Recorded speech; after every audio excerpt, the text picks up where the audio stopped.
नमस्कार, स्वागत है आपका इटिनो स्वदेश पर। आप देख रहे हैं खरा सौदा। मैं हूं अभिषेक और मेरे साथ है मेरे दो सहयोगी अजय शर्मा और दिल्ली स्टूडियो से डिम्पी कालरा। आज है हफ्ते का आखिरी कारोबारी दिन, लेकिन बाजार में देख रहे हैं कि ब्लॉक डील्स की बहार है। आज पेटीएम और अंबर एंटरप्राइजेस की ब्लॉक डील पर नजर होगी, लेकिन ऐसे बहुत सारे इवेंट्स हैं जहां पर आपको नजर रखने की जरूरत है, क्योंकि जैक्सन होल में आज फेड चेयरमैन जेरोम पावेल की आज स्पीच भी है, वहां पर नजर रहेगी। तो बाजार के 4 बड़े संकेतों से शुरू कर लेते हैं, उसके बाद आपके लिए हम ट्रेडिंग की रणनीति बनाएंगे आज के सत्र के लिए।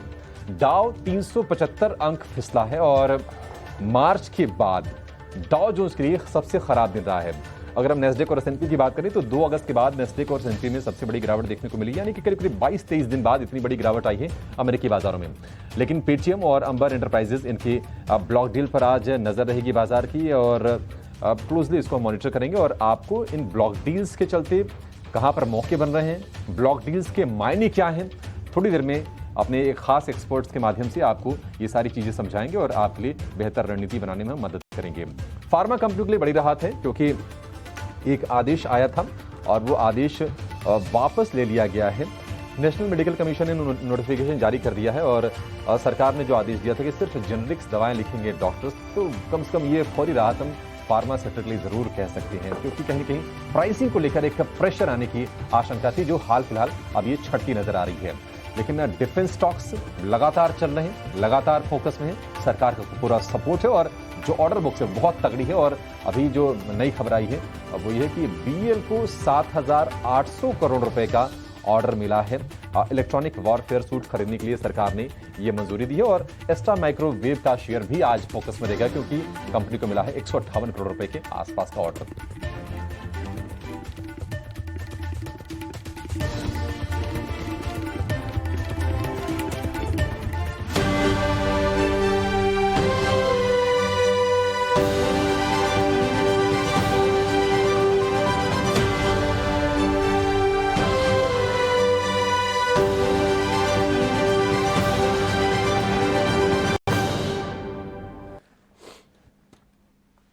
तो बाजार के लिए कई सारे ट्रिगर्स हैं, भर भर के ट्रिगर हैं अजय आज। और कल शाम ये खबर आई है राष्ट्रीय फिल्म पुरस्कारों को लेकर, और देखिए गोल्डन ग्लोब ऑस्कर्स के बाद राष्ट्रीय फिल्म पुरस्कार में आरआरआर का जलवा होना तो और होना ही था, वो तो होना ही था एक्सपेक्टेड लाइंस पे।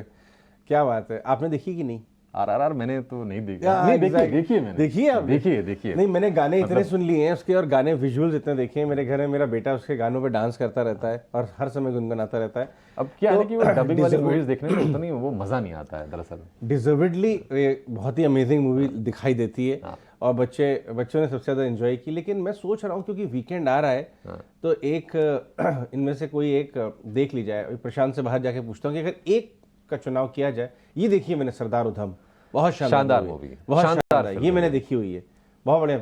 तो ये जो है राष्ट्रीय फिल्म पुरस्कार। अब एक बात देखिए, मैं आपको बड़ी एक पर्सपेक्टिव दूं अभिषेक। अगर आप कंपोजिशन देखिए आज विनर्स का, तो उसमें कोई आपको लार्ज कैप स्टॉक नहीं दिखाई देगा है कि नहीं? ये सब इनिशिएटिव। सरदार उधम को भी 4 अवार्ड मिले हैं। मिड कैप थे, ये मिड कैप स्मॉल कैप थे। करेक्ट। सरदार उधम बन गए मिमी या फिर सरदार उधम, मतलब इनकी बहुत ज्यादा चर्चा नहीं, ये मेन स्ट्रीम वाली नहीं है। देखिए पल्लवी जोशी पुरानी बहुत शानदार एक्ट्रेस, कश्मीर फाइल्स के लिए इनको अवार्ड मिला, ये भी मिड कैप थी। क्या धमाकेदार एक्टिंग थी, मैंने मूवी देखी है ये अजय। अच्छा, और आप पावरफुल रेकमेंड करेंगे? आप रेकमेंडेड है, आप देखिए। ये हमारे फेवरेट है पंकज त्रिपाठी, ये तो इनकी बड़ी रीरेटिंग हुई है, हमारे यूपी के हैं और पिछले कुछ। तो पॉइंट ये मैं जो एंगल बता रहा हूँ कि सारे मिड कैप स्मॉल कैप जो हैं रीरेट हो रहे हैं, इसलिए खुशी की बात है यहाँ पर भी। डिम्पी, सरदार उधम पर आपकी क्या प्रतिक्रिया? आपने मूवी देखी है? नहीं, मैंने अभी तक देखी नहीं, लेकिन हाँ इस बार जरूर देख लूंगा, अब तो अवार्ड भी मिल गया है। ठीक है, तो ये फिल्म पुरस्कारों का पूरा अपडेट। और निश्चित तौर पर अब ये तो ऐलान हुए हैं, समारोह बाद में होंगे।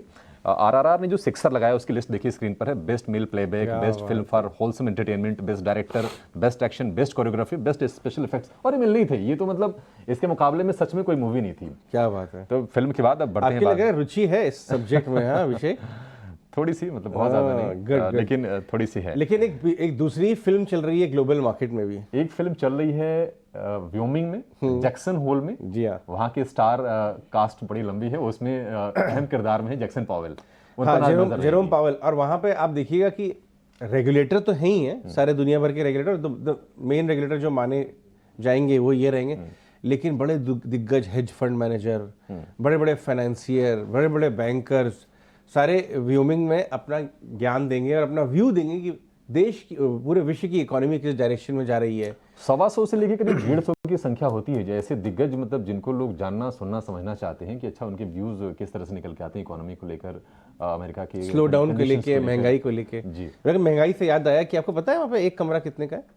कम से कम $50,000 का पर नाइट। $50,000? जी हाँ, वो जो है विश्व के सबसे ग्लैमरस रिजॉर्ट्स अजय, मुझे मेरे मन में और सवाल आता है। और चिंता किस पे होती है? महंगाई पे। मैं वही कहने वाला था कि अच्छा $50,000 वाले सूट में रह के महंगाई में आप चर्चा, महंगाई पे, या फिर जो आम आदमी है, जो निचले तबके का आदमी है, जिनको चीजें अफेक्ट करती हैं, उनके बारे में किस तरह से प्लानिंग होती होगी? नहीं हो जाती है साहब। देखिए प्लानिंग वहाँ नहीं है, असर हमारे ऊपर, आपके ऊपर है। तो वो तो डावोस से भी होता है ना। डावोस और कांस में क्या होता है?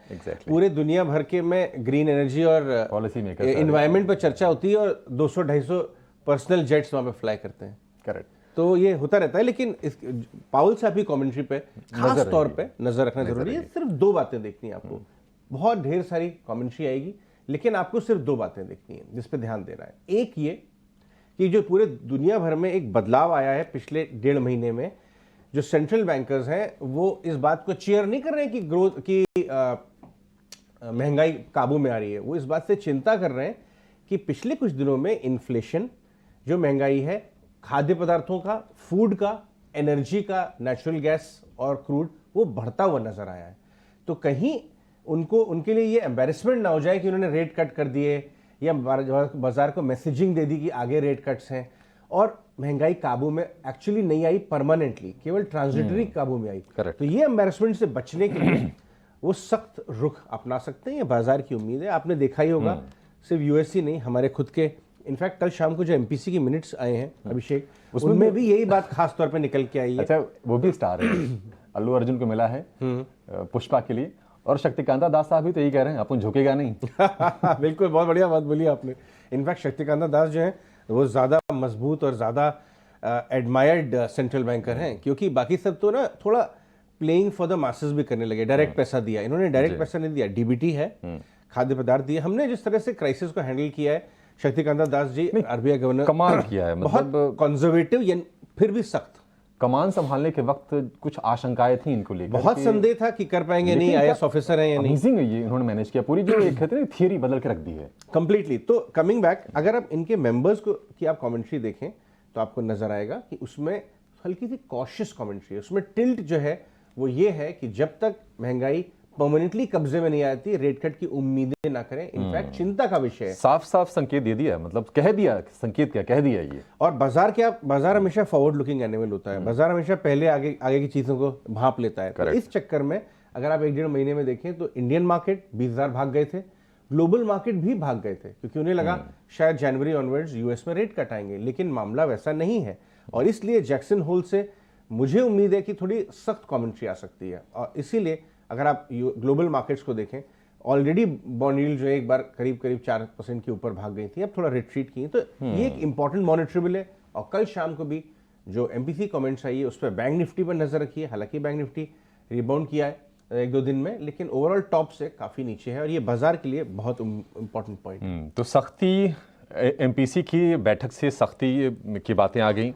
अब नजर होगी जैक्सन होल पर कि वहाँ से किस तरह कमेंट्री आती है। लेकिन अमेरिकी बाजारों ने जो चाल दिखाई है कल, उससे काफ़ी हद तक साफ हो गया कि थोड़ा सा डर तो ज़रूर है, क्योंकि मार्च के बाद सबसे ख़राब दिन रहा डाउ के लिए, और नेस्डेक S&P भी करीब 20 दिनों में सबसे ज़्यादा कमजोरी के साथ बंद हुए हैं। तो कम से कम वहाँ पर थोड़ी सी घबराहट के संकेत हैं। गिफ्ट निफ्टी 19,270 के आसपास है, हल्की सी कमजोरी वहाँ पर है। और कल भी हमने बाजार में कोई खास स्थिरता के संकेत हमने देखे नहीं। लेकिन वायदा बाजार से किस तरह संकेत दिख रहे हैं, क्या जो सपोर्ट के लेवल हैं, क्या वो नीचे की तरफ थोड़े से शिफ्ट हुए हैं, ये जानने के लिए हम डिम्पी के पास चलेंगे। डिम्पी बताइए किस तरह के आंकड़े बन रहे हैं, और चूंकि आज आखिरी दिन होगा, एक नई वीकली एक्सपायरी सीरीज की शुरुआत हो रही है, तो आज किस तरह का दायरा और किस तरह का सत्र देख रहे हैं वायदा बाजार के आंकड़ों के लिहाज से? देखिए, मैं सिर्फ एफ एंड ओ पे ही बोलूंगा और एफ एंड ओ पे ही बोलता हूं, और उस बेसिस पर मैं ये बता सकता हूं कि मार्केट के पास फोर्स नहीं है। ये कल भी हमने आपके सामने बात रखी थी, और हमने आपको बैंक निफ्टी का ओपन इंटरेस्ट भी दिखाया था कि इसमें 0.04% था। कल अजय ने बैंक निफ्टी से शुरुआत की थी, हमने ये बात की थी चल तो गया है लेकिन फोर्स नहीं है, पावर नहीं है। आज मैं निफ्टी से शुरुआत कर रहा हूँ वापस से। आप निफ्टी पे देखेंगे कल 57 पॉइंट की गिरावट आई है। परसेंटेज में वैसे देखा जाए तो कुछ नहीं है, लेकिन आप उस जोन में आ गए हो जिस जोन में ऑलरेडी आप पहले काम कर रहे थे। टिपिकली एक टर्म टेक्निकल्स में बहुत अच्छे से इस्तेमाल होते हैं, that is called false breakout. आपको झूठा ब्रेकआउट दिखाया जाता है। कल की ही कैंडल के अंदर आपने 120 पॉइंट भी देखे और वापस जाते आते करीब आपने 57 पॉइंट का नुकसान भी देखा। इसको ही हम फॉल्स कहते हैं कि दिन में आपको फॉल्स दिखा दिया कि हम तो ब्रेकआउट करें, जबकि एक्चुअली था ही कुछ नहीं ऐसा। दूसरी बात, कल मार्केट के अंदर अनवाइंडिंग हुई है। देखिए अब 31 तारीख की डेरिवेटिव एक्सपायरी है, one of the biggest expiry है लेंथ के हिसाब से। अगस्त से पहले शुरू हुई थी और 31 अगस्त तक जारी है ये तो, लेकिन उससे पहले अनवाइंडिंग का प्रेशर आना अच्छी बात नहीं है। दूसरी बात, क्या अनवाइंडिंग इतनी जोरदार है कि क्या 19,300 को भी तोड़ देगी? तो उसका जवाब है ना। मार्केट ने इससे पहले भी कई झटकों को 19,300 या 250 की रेंज में आके एब्जॉर्ब करके खत्म कर दिया। तो इसलिए जब तक आपका 300 वाला 200 वाली रेंज ब्रेक डाउन ना हो तो उतना डरने की जरूरत नहीं है। एक और चीज, हमने आपको अगस्त की सीरीज में शुरुआत में यह भी बताया था कि लॉन्ग और शॉर्ट दोनों अपनी अपनी पोजीशंस को ओपन रखना। पता नहीं किसका जैकपॉट लग जाए, अभी तक किसी का जैकपॉट तो नहीं लगा लेकिन चर्निंग हो रही है। तो हो सकता है अगले वाले दिनों में कुछ एक मोमेंटम भी आपको आता हुआ दिख जाए।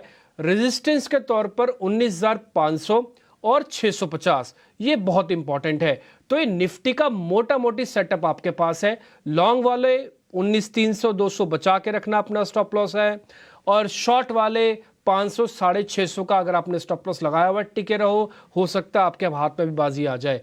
लेकिन मैं बैंक निफ्टी पे जाऊं और डाटा आपके सामने रखूं, एक काम क्यों ना करें, अजय को पहले जरा उनसे जरा डोमेस्टिक आइडिया ले लेते हैं, क्योंकि वो टेक्निकल्स के इतर भी बहुत सारी चीज़ों को नोटिस करते हैं, वो सारी चीज़ आपके लिए कंपाइल कर देंगे। तो अजय एक काम कीजिए, टेक्निकल्स डेरिवेटिव वाला पार्ट तो हम रख देते हैं लेकिन आप हमको जरा ये बताइए इसके अलावा मार्केट के अंदर क्या हो रहा है, क्यों हुआ कल मार्केट के अंदर गिरावट? डिम्पी, मैं आपको बताता हूँ, बाजार का कल जो क्लोजिंग था ना वो थोड़ा कमज़ोर था। और ख़ास बात ये थी कि अगर हम इंट्राडे निफ्टी का देखें, निफ्टी या बैंक निफ्टी इंट्राडे देखें, तो दिन भर में बाजार ने एक बार भी अटेम्प्ट नहीं किया इंट्राडे रिबाउंड का। अगर आप देखिए टॉप हाईएस्ट पॉइंट जो है पहले आधे एक घंटे में बन गया, उसके बाद पूरे दिन में हमने एक बार भी रिबाउंड का अटेम्प्ट नहीं किया।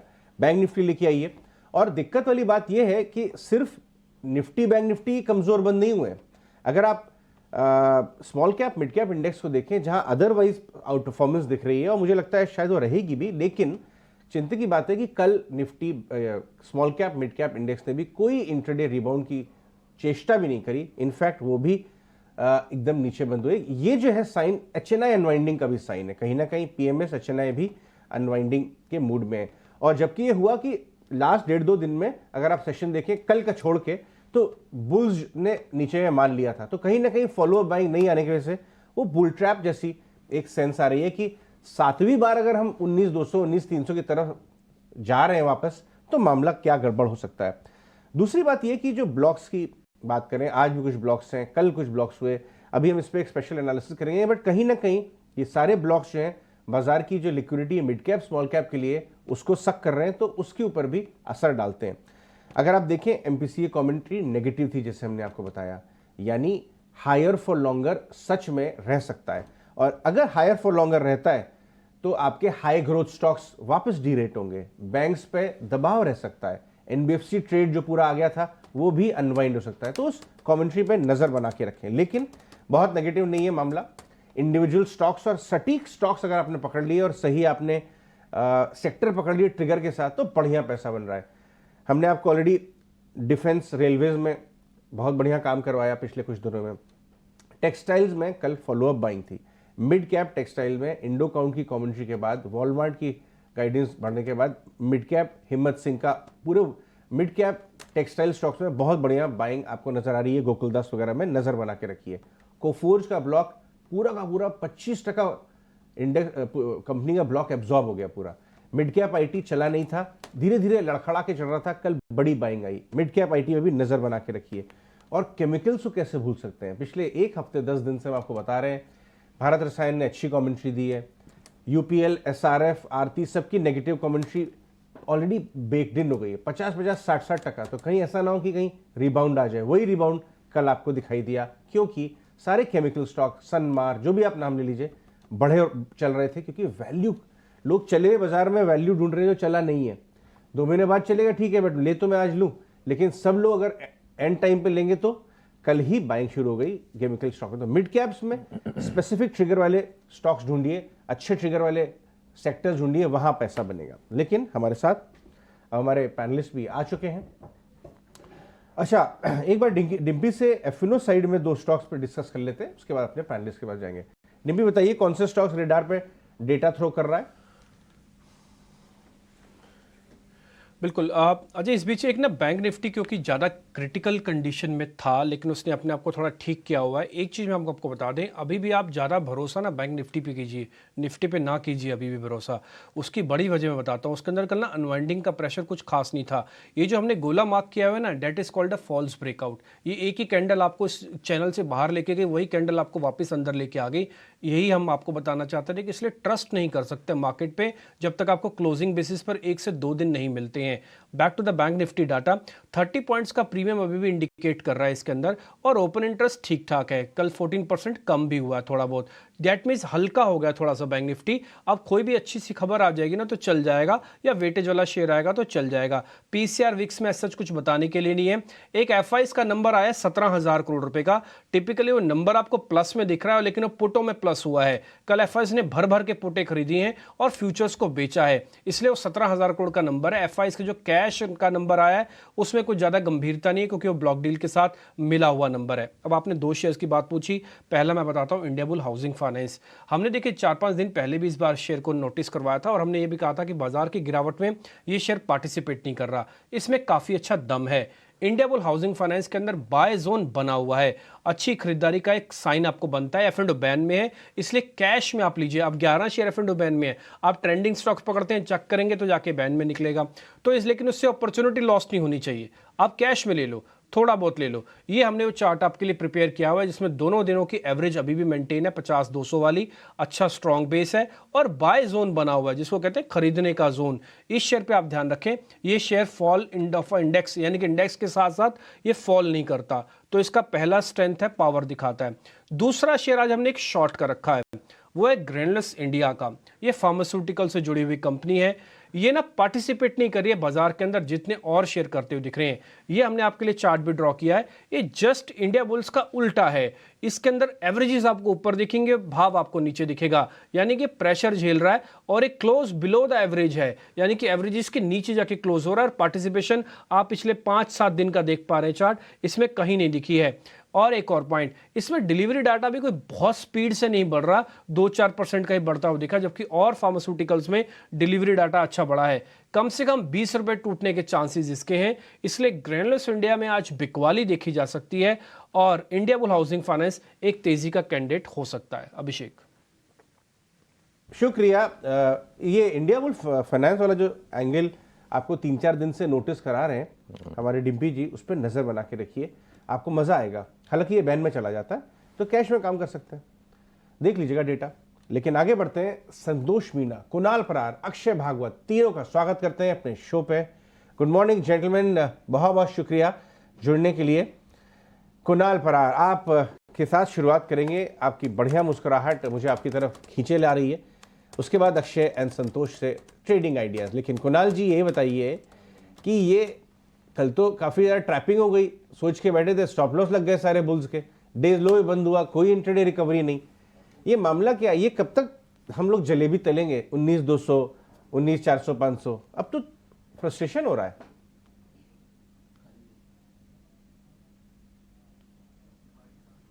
कुणाल म्यूट पे हैं आप। यस अजय जी, सबसे पहले सुप्रभात आपको एंड डिम्पी जी को, सबको। एंड सबसे पहले अजय जी, मैं ये कहना चाहता हूँ कि जो सिद्धि हासिल की है उसके लिए हमारे जो इसरो के साइंटिस्ट हैं उन सबको बहुत बहुत शुभकामनाएं। एंड जिस हिसाब से चंद्रयान उड़ा था उसी हिसाब से निफ्टी बैंक निफ्टी में भी काफी अच्छी मोमेंटम हमें 2 दिन में देखने को मिली है। लेकिन कल का दिन थोड़ा सा एक अलग रूप में हमें देखने को मिला है, जहां एक अच्छा खासा टॉप बना था वहीं से हमें एक रिवर्सल भी देखने को मिला, और रिवर्सल में देखने जाए तो दिन के लो पे हमें निफ्टी बैंक निफ्टी का क्लोजिंग देखने को मिला है। नाउ व्यू यहाँ से अजय जी ये बनता हुआ हमें नजर आया कि एक काफी अच्छा सपोर्ट फिलहाल निफ्टी में यहाँ पे देखने को मिल सकता है। 19,390 के अराउंड निफ्टी फ्यूचर का क्लोजिंग है। मुझे लग रहा है कि 50-60 पॉइंट का गिरावट हमें यहाँ से और देखने को मिल सकता है 19,350। एंड ये लेवल एक ऐसा लेवल होगा अजय जी जहां से मुझे लग रहा है कि अगर निफ्टी ये लेवल को सस्टेन कर लेती है तो अगेन एक बाउंस बैक देखने को मिल सकता है।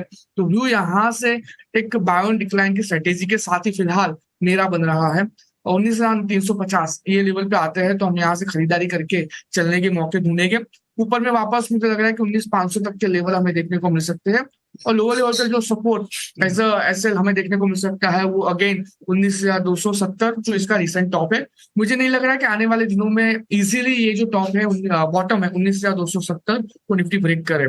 सो 350-340 के लेवल पे अगर निफ्टी सस्टेन होता है तो वहां से अच्छे खासे बाउंस बैक के एक्सपेक्टेशन हम रख सकते हैं। एंड बैंक निफ्टी की बात करें, बैंक निफ्टी में भी अगर देखने जाए तो कल की जो गैप है वो पूरी की पूरी गैप बैंक निफ्टी ने फिल की है। Now compare to Nifty bank Nifty में मुझे थोड़ी गिरावट ज्यादा लग रही है। 44,525 के अराउंड का क्लोजिंग रहा है।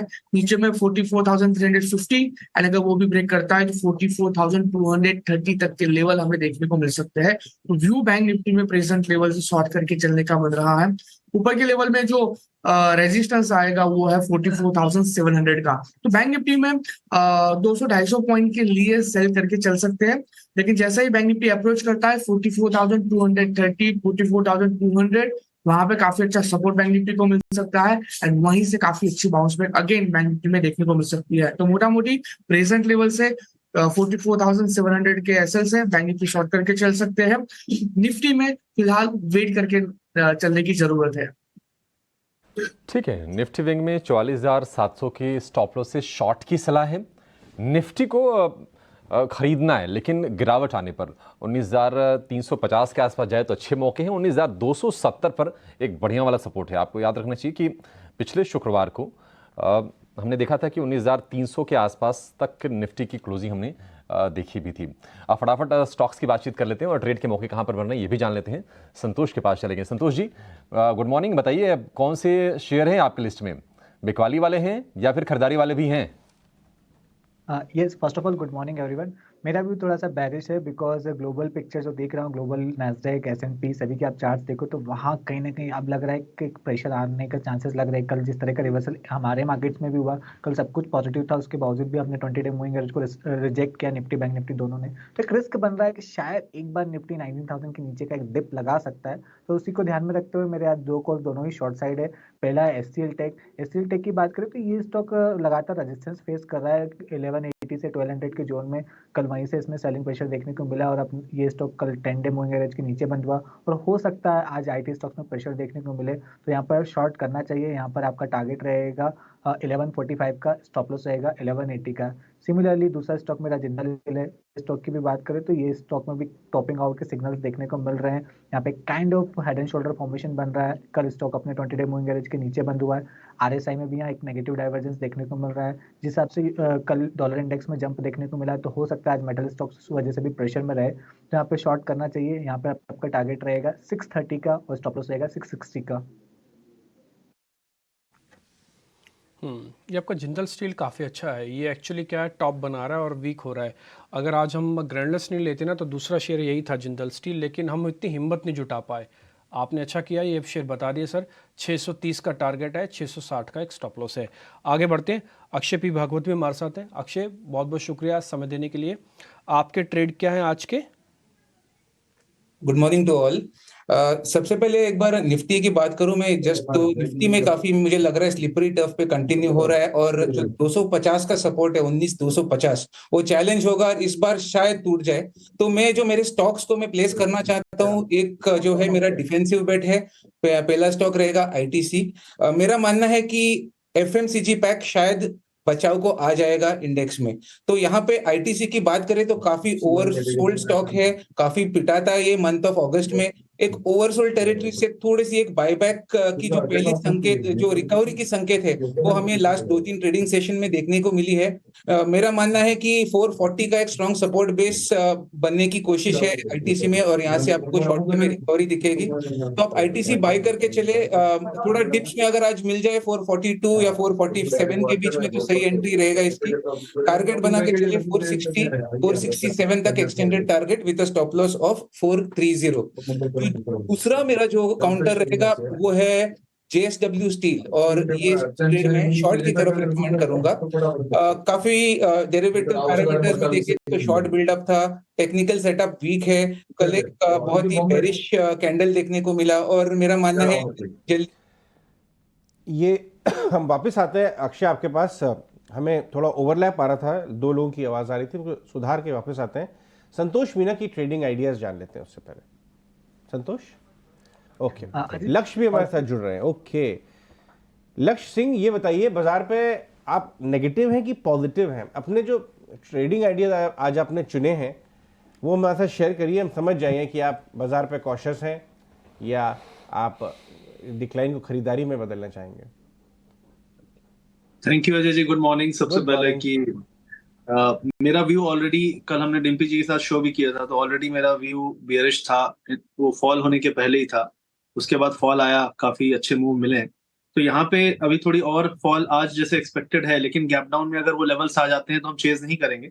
तो मेरा व्यू ये है कि बैंक निफ्टी कम से कम यहाँ पे 44 दोबारा से चैलेंज कर सकता है, 44, 100, 150, और वहां पे क्योंकि ये प्रीवियस ऑल टाइम हाई भी है, तो वहां पे जब तक हम जाते हैं वहां पे देखते हैं सपोर्ट कैसा है। अगर वो होल्ड करता है तो ठीक है, नहीं होल्ड करता है तो बैंक निफ्टी का फॉल थोड़ा एग्रेसिव हो सकता है इसके नीचे, 44 के नीचे।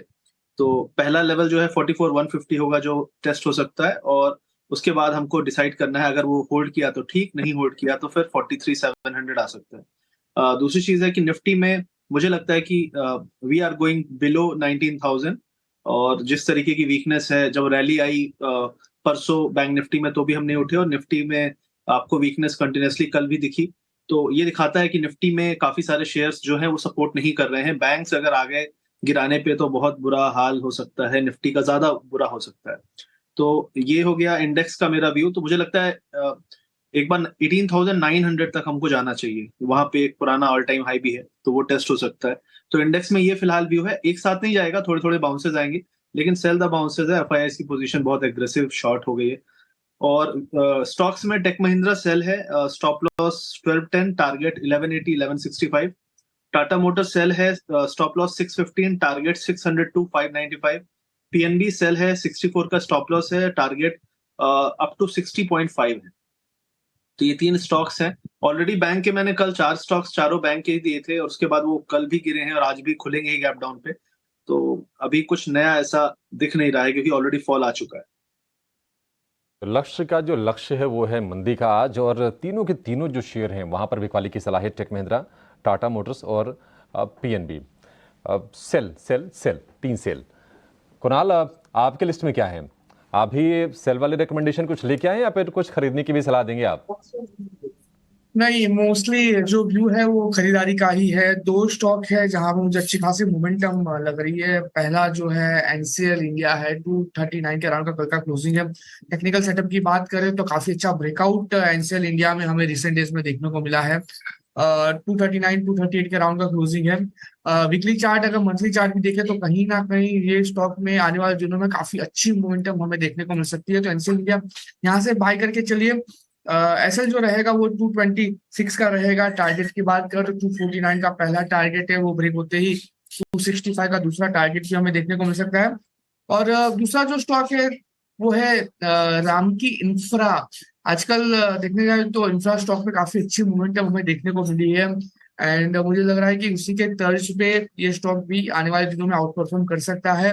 559 के अराउंड का क्लोजिंग है, बाय करके चलने की सलाह है। 532 के एसएल के साथ 580 का पहला टारगेट है, और जैसे वो ब्रेक होता है ऊपर में 615 का दूसरा टारगेट भी हमें देखने को मिल सकता है। ठीक है, तो कुणाल की तरफ से तेजी वाले सौदे भी हैं। रैमकी इंफ्रा 580, 615 ये लक्ष्य कुणाल की तरफ से। लेकिन ये सारे के सारे आपके लिए ट्रेडिंग आइडियाज़ होंगे। अब जरा ये समझ लेते हैं कि खबरों के दम पर कौन से शेयर फोकस में रहेंगे। शरद हमारे साथ हैं। शरद बताइए। जी बिल्कुल, सबसे पहले जो है एम्बर एंटरप्राइजेस फोकस में रहने वाला, और यहाँ पे मीडिया रिपोर्ट्स आ रही हैं कि जो पी फर्म एसेंट है वहाँ लगभग 4% स्टेक की जो है बिकवाली आज कर सकती है, ब्लॉक डील हो सकती है। इसका वैल्यू लगभग 380 करोड़ रुपए का हो सकता है, और जो डील साइज़ है देखा जाए तो 2800 से 2815 रुपये प्रति शेयर पे रहेगा।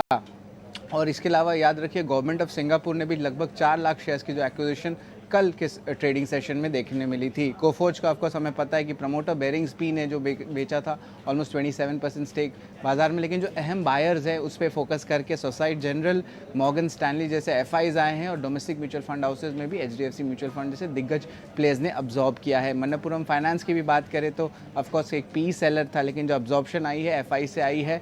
देखा जाए तो चार्टर्ड फाइनेंस और बोफा सिक्योरिटीज जो थे इनके बायर्स थे।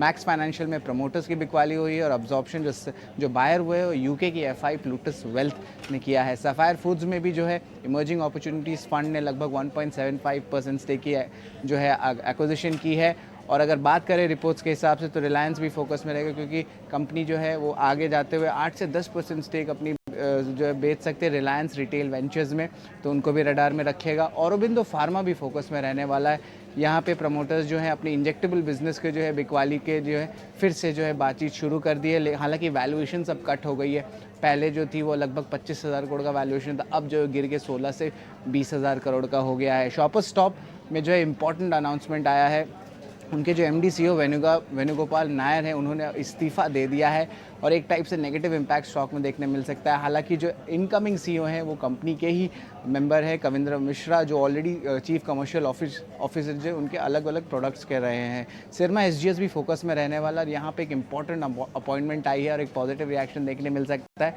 उन्होंने सीईओ सत्येंद्र सिंह को जो अपॉइंट किया गया है, और याद रखिए ये लीडरशिप पोजीशंस नोकिया में होल्ड किए हैं, तो ये बहुत एक इम्पॉर्टेंट जो है अनाउंसमेंट आया है कंपनी का। स्मॉल कैप स्पेस के एक कंपनी के नाम लेता हूँ, यूनिवर्सल ऑटो फाउंड्री। यहाँ सिर्फ तो 230 करोड़ का कंपनी है, लेकिन एस इन्वेस्टर आशीष कचोलिया ने 17% स्टेक की जो है ओवरऑल एक्विजिशन की है। और ये कंपनी जो है ऑफ कोर्स मैन्युफैक्चर करती है, एक्सपोर्ट करती है ग्रे आयरन, डक्टाइल आयरन जैसे कास्टिंग्स को, और जो प्रमोटर्स थे ओवरऑल सेलर्स थे। और आखिरी स्टॉक जो आपके रडार में होना चाहिए या ग्रुप ऑफ स्टॉक्स, वो है भारत इलेक्ट्रॉनिक्स या डिफेंस स्टॉक्स, जहाँ पे डीएससी ने जो है प्रपोजल्स दिया लगभग 7,800 करोड़ के। ठीक है शरद, ये सारे के सारे स्टॉक्स को कंपाइल करके लेके आने के लिए, और आपने अच्छे से बताया सभी स्टॉक्स के बारे में कि इसमें क्या क्या खबर है। अब वमाक्षी को अपने साथ जोड़ते हैं, वो आपको ब्रोकिंग हाउसेस की रिपोर्ट्स के बारे में बता देंगे। वमाक्षी गुड मॉर्निंग, बताएं रिपोर्ट्स के बारे में। जी बिल्कुल, शुरुआत करते हैं हम बजाज फाइनेंस के साथ। नोमिरा की तरफ से रिपोर्ट आ रही है। लार्जली ये हाईलाइट कर रहे हैं कि कंपनी कंसिस्टेंटली मजबूत नंबर्स डिलीवर कर रही है। एचडीएफसी लिमिटेड का जो एग्जिट है वो बजाज फाइनेंस के लिए पॉजिटिव है, और ओवरऑल जो जियो फाइनेंशियल सर्विसेज के एंट्री को लेकर कंसर्न्स है कंपटीशन के ऊपर, ये थोड़े से ज़्यादा नजर आ रहे हैं। तो ऑल इन ऑल अगर हम देखें, नोमिरा ने बजाज फाइनेंस पर खरीदारी की राय के साथ कवरेज शुरू की है। इसके अलावा बजाज फिनसर्व पर नोमिरा का कहना है कि ये जो कंपनी है वो लेंडिंग बिजनेस से बढ़कर है। अगर हम देखिए लाइफ इंश्योरेंस में काफ़ी ये एक फास्ट ग्रोइंग फ्रेंचाइज है। जनरल इंश्योरेंस की बात करें तो फोकस अब है प्रॉफिटेबल ग्रोथ पर। तो इन सारे पॉजिटिव फैक्टर्स के चलते बजाज फिनसर्व पर नोमिरा ने अपनी राय को अपग्रेड किया है। न्यूट्रल की राय से अपग्रेड कर खरीदारी की राय दी है, और अपना टारगेट प्राइस भी उन्होंने बढ़ाया है। इसके अलावा केफिन टेक भी हमारे रेडार पर। जेफरीज का कहना है कि डोमेस्टिक अपॉर्चुनिटी अच्छी नज़र आ रही है। इंटरनेशनल और ऑल्टरनेटिव्स का जो सेगमेंट है ये भी नई ग्रोथ एवेन्यूज़ है कंपनी के लिए। ओवरऑल काफ़ी हेल्दी ग्रोथ एक्सपेक्टेड है प्रॉफिट और कैश फ्लोज में। तो इसी के चलते जेफरीज ने केफिन टेक पर खरीदारी की राय के साथ कवरेज शुरू की है। पावर ग्रिड पर मॉर्गन स्टैनली का कहना है कि ट्रांसमिशन सेक्टर का जो ऑर्डरिंग है वो पिकअप हो रहा है। इसी के चलते ग्रोथ को बूस्ट मिल सकता है। कंपनी स्मार्ट मीटरिंग में भी डाइवर्सिफाई करी है, जिसका इम्पैक्ट डायरेक्ट बॉटम लाइन पर आ सकता है। बॉटम लाइन को अच्छा सपोर्ट मिल सकता है। तो ऑल इन ऑल इसी के चलते पावर ग्रिड पर मॉर्गन स्टैनली ने अपनी ओवरवेट की राय को बरकरार रखा है। टारगेट प्राइस उन्होंने बढ़ाया है। आखिर में फोकस करेंगे कैपिटल गुड्स सेक्टर पर। जेफरीज का कहना है कि वो एक्सपेक्ट कर रहे हैं इंफ्रा और इंडस्ट्रियल केपेक्स करीब 16% कैगर से बढ़ सकता है FY23 से लेकर FY26 तक। और स्पेसिफिक कंपनीज पर बात करते हुए जेफरीज का कहना है कि L&T का जो FY25 कोर ENC-PE है वो अभी भी 11% प्रीमियम पर है उनके हिस्टोरिकल एवरेज के मुकाबले। भारत इलेक्ट्रॉनिक्स का जो FY25 PE है ये भी एक प्रीमियम पर है, मगर लार्जली जो थीम है ये फंडामेंटली काफ़ी आकर्षक नज़र आ रही है। वोल्टास और ब्लू स्टार भी प्रीमियम पर है, मगर ये लार्जली बिजनेस मिक्स चेंज की वजह से प्रीमियम पर ट्रेड कर रहे हैं। मगर कमेंट्स को लेकर उनका कहना है कि मार्जिन प्रेशर को लेकर वो थोड़े से कंसर्न है। तो ऑल इन ऑल अगर हम देखें, जेफरीज के top pick capital good sector में है L&T, सीमेंस, थर्मैक्स और KEI। तो लार्जली ये थे सारे इंपॉर्टेंट ब्रोकरेजेस। ओके, बहुत बहुत शुक्रिया इन सारे स्टॉक्स के बारे में बात करने के लिए। चलिए पॉसिबल ट्रेडिंग आइडियाज़ के बारे में बात कर लेते हैं। देखिए, बजाज फाइनेंस में एक तरह का ट्रेड, शॉर्टिंग ट्रेड चल रहा था कुछ दिनों से। जैसे जैसे जियो फाइनेंशियल की बस बढ़ रही थी, बजाज फाइनेंस पे शॉर्ट्स बढ़ रहे थे कि भाई जियो फाइनेंस आएगा, बजाज फाइनेंस के कारोबार को इम्पैक्ट कर जाएगा। लेकिन एट द सेम टाइम बहुत बड़ा हिस्सा बाजार का ये मानता है कि जो बजाज फाइनेंस ने फ्रेंचाइजी बनाई है कारोबार की, वो ओवरनाइट इम्पैक्ट नहीं हो जाएगी। 4 लाख करोड़ की बैलेंस शीट, डीप टेक में काम, इनफैक्ट कुछ लोग तो फिनटेक बोलते हैं बजाज फाइनेंस को।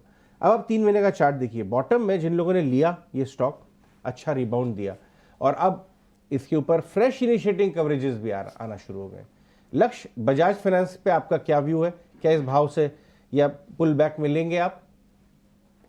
जी, टेक्निकली अजय जी, तो यहाँ पे आपको 20 वीक मूविंग एवरेज के नीचे चला गया था, वहां से इसने शार्प रिवर्सल दिया एक हफ्ते के अंदर, और जियो फाइनेंशियल की जो लिस्टिंग है वो भी कोइंसाइड कर रही थी उस टाइम से।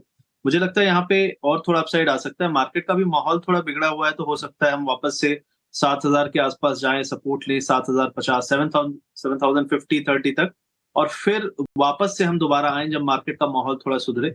लेकिन ओवरऑल जो स्ट्रक्चर है, मुझे नहीं लगता यहाँ पे कुछ बिगड़ा है, और जियो फाइनेंशियल से मुझे नहीं लगता इमीडिएटली कोई इसको थ्रेट या इम्पैक्ट होने वाला है, एटलीस्ट अगले 6 से 10 महीने।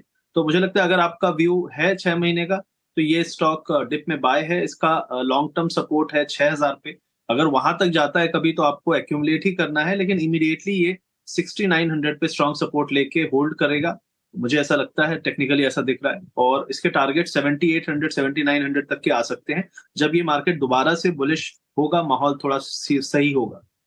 तो ये मेरा व्यू है। ओके, एक और सवाल मैं पूछना चाहूँगा मिड कैप आईटी के बारे में। कल हमने मिड कैप आईटी, देखिए आईटी स्टॉक्स जिस दिन से Q2 जीडीपी यूएस का आया वहाँ से चलना शुरू हो गए, बहुत मजबूत Q2 आया है। क्यों? और रिटेलर्स ने गाइडेंस बढ़ाई है। केवल एनबीएफसी बैंक्स के अगर अच्छे नतीजे आ गए यूएस में, तो आपको आईटी हाथ में नहीं आएगा, क्योंकि सबसे बड़े इंडियन आईटी कंपनी के क्लाइंट कौन है? यूएस बैंक्स, एनबीएफसी सा, यूएस के रिटेलर्स और यूएस इकोनॉमी के बड़े बड़े कॉरपोरेट्स। अगर वही कह रहे हैं कि नंबर अच्छे आ रहे हैं, तो यहाँ क्यों मंदी करें हम? मंदी इसलिए हो गई यहाँ पे क्योंकि यहाँ के मैनेजमेंट्स ने अपने पिछले क्वार्टर रिजल्ट में भयंकर नेगेटिव कमेंट्री दे दी थी, लेकिन वैल्यू बायर भी आना शुरू हो गया। अगर आप बैंक ये निफ्टी आईटी इंडेक्स को देखें, पिछले 3 महीने में चल रही है।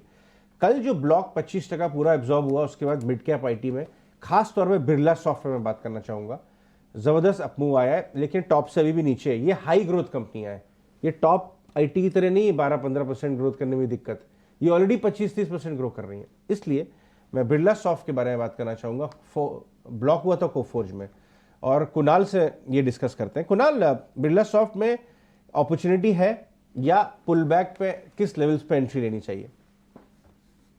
बिरला सॉफ्ट की बात करें, 475 के अराउंड का क्लोजिंग है। मेरा जो व्यू है फिलहाल वेट करने का बन रहा है।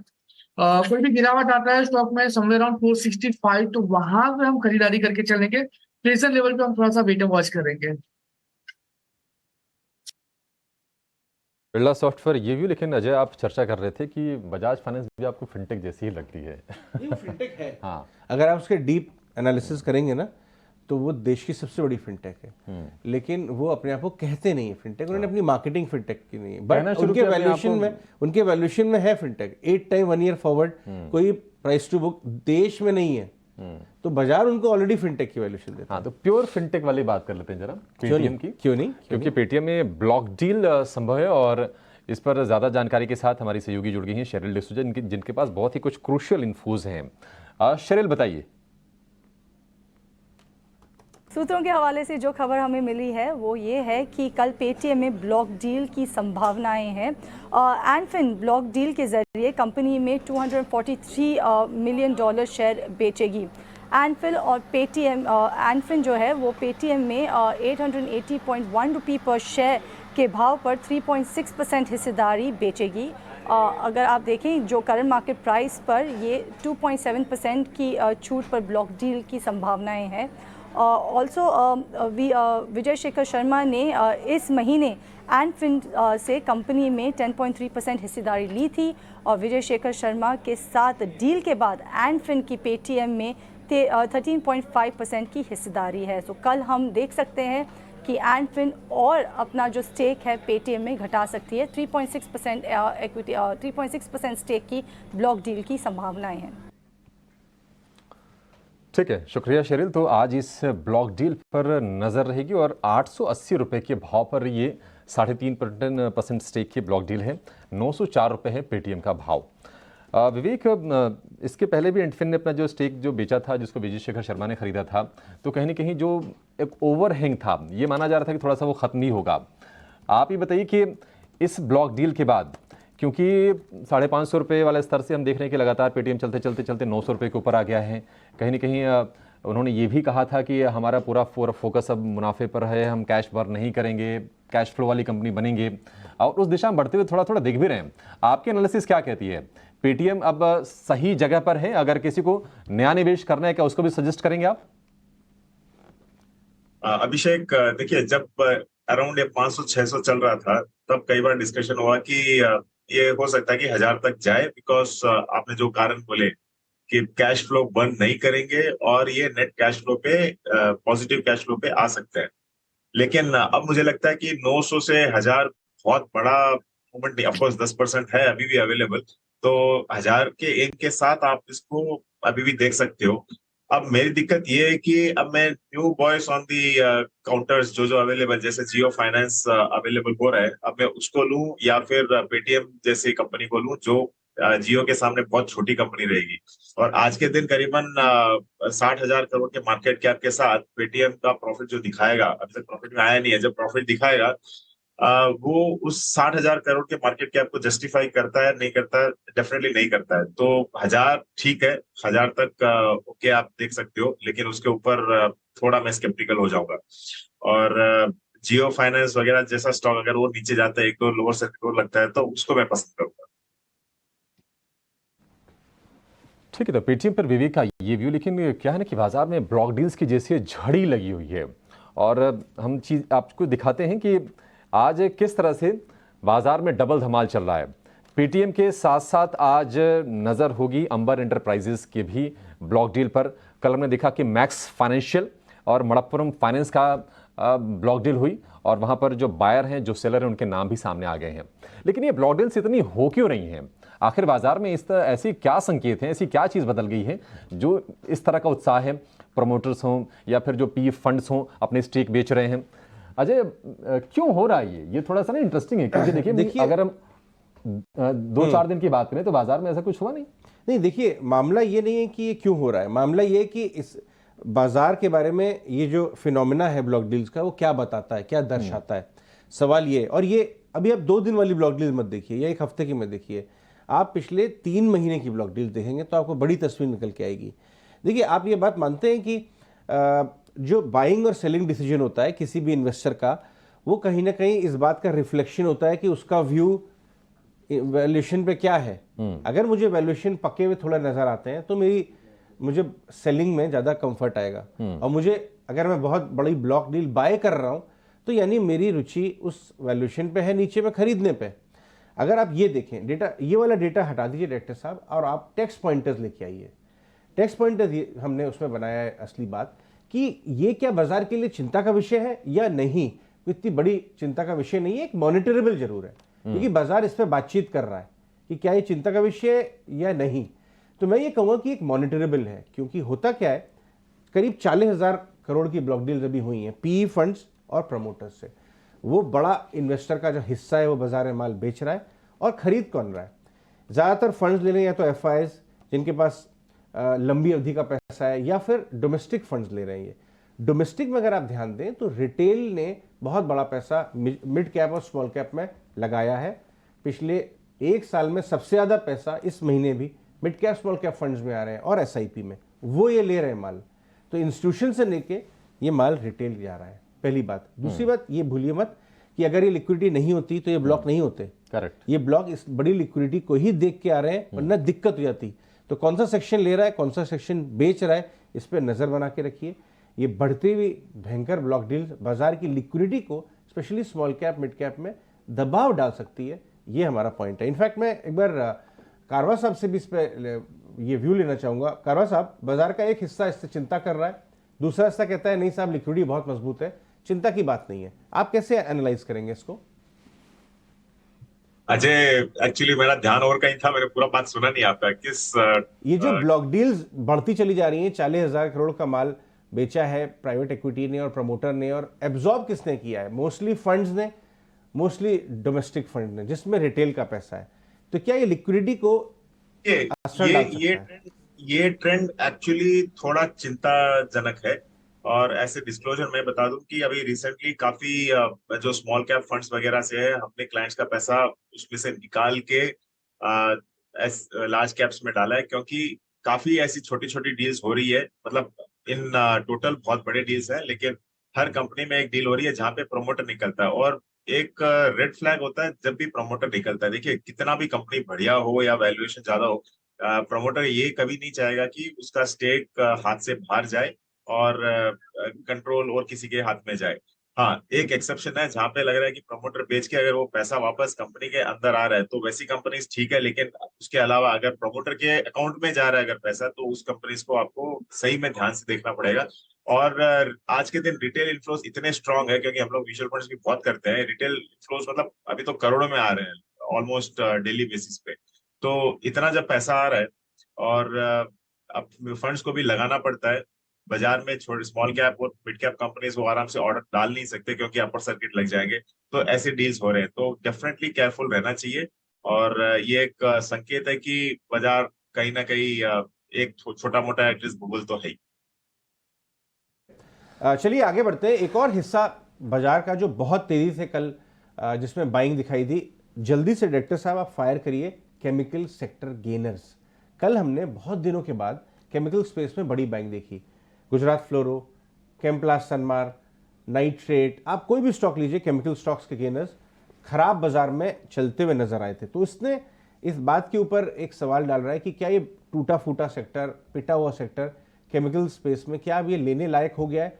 और इसकी जो चिंताएं हैं बाजार की, भारत रसायन भी गेन कर रहा था, इन्वेंट्री को लेके, प्राइसिंग को लेके, क्या वो चली गई हैं, आपको लेना चाहिए? हमारे साथ अजय जोशी जुड़ रहे हैं जो कि बहुत विशेषज्ञ हैं केमिकल सेक्टर के, और कल ही वो चाइना से लौट के आए हैं और किसी चाइना से वो केमिकल स्पेस से जुड़े हुए हैं और काफ़ी अच्छा कारोबार भी करते हैं वहाँ एडवाइजर में। अजय, गुड मॉर्निंग, बहुत बहुत शुक्रिया हमसे बात करने के लिए। बाजार का व्यू है कि केमिकल स्टॉक्स लेना चाहिए। कौन सी केमिकल कंपनियां आपको मजबूत लगती हैं अपनी इन्वेंट्री और अदर इश्यूज की वजह से, और कहाँ आपको लगता है कारोबार में कमजोरी है अभी भी? Thank you Ajay, good morning. पहले तो मैं सबको बता दूं कि अभी केमिकल सेक्टर में थोड़ा बहुत रिकवरी होना शुरू हो गया है in terms of inventory dilution as well as demand, मगर Q2 भी काफी सबड्यूड रहेगा in terms of overall demand as well as margins. मगर कुछ कंपनीज हैं, फॉर एग्जांपल PI इंडस्ट्रीज, जिनका पोर्टफोलियो डाइवर्सिफिकेशन काफी अच्छा चल रहा है apart from agro. Aether industries जो कि अब slowly oil and gas segment में वेंचर आउट कर रहे हैं apart from pharma industry. Then Gujarat fluoro, definitely a very strong company to look out for. Neogen chemical, काफी नीश केमिस्ट्रीज के साथ वो भी नए सेक्टर्स में एंट्री कर रहे हैं कॉन्ट्रैक्ट मैन्युफैक्चरिंग के। इसके अलावा अनुपम रसायन। सो ये कुछ कंपनीज हैं जिनका Q2 Q3 onwards outlook positive होने लगेगा, डिमांड आने लगेगी, एक्सपोर्ट बिजनेस भी ग्रो करने लगेगा। बट फिलहाल इस क्वार्टर में भी मैं एग्रोकेमिकल फॉर्मुलेशन कंपनीज, इसके अलावा कमोडिटी केमिकल कंपनी से दूर रहने की ही सलाह दूंगा। बट ये कंपनीज PI, एथर, GFL, जिनके पास एक बैलेंस्ड पोर्टफोलियो है specialty as well as commodity का, इसके अलावा इनका एक्सपोर्ट बिजनेस भी बहुत अच्छा डाइवर्सिफाइड है अक्रॉस द ज्योग्राफीज, तो इन कंपनीज पे मैं फोकस करने की सलाह दूंगा।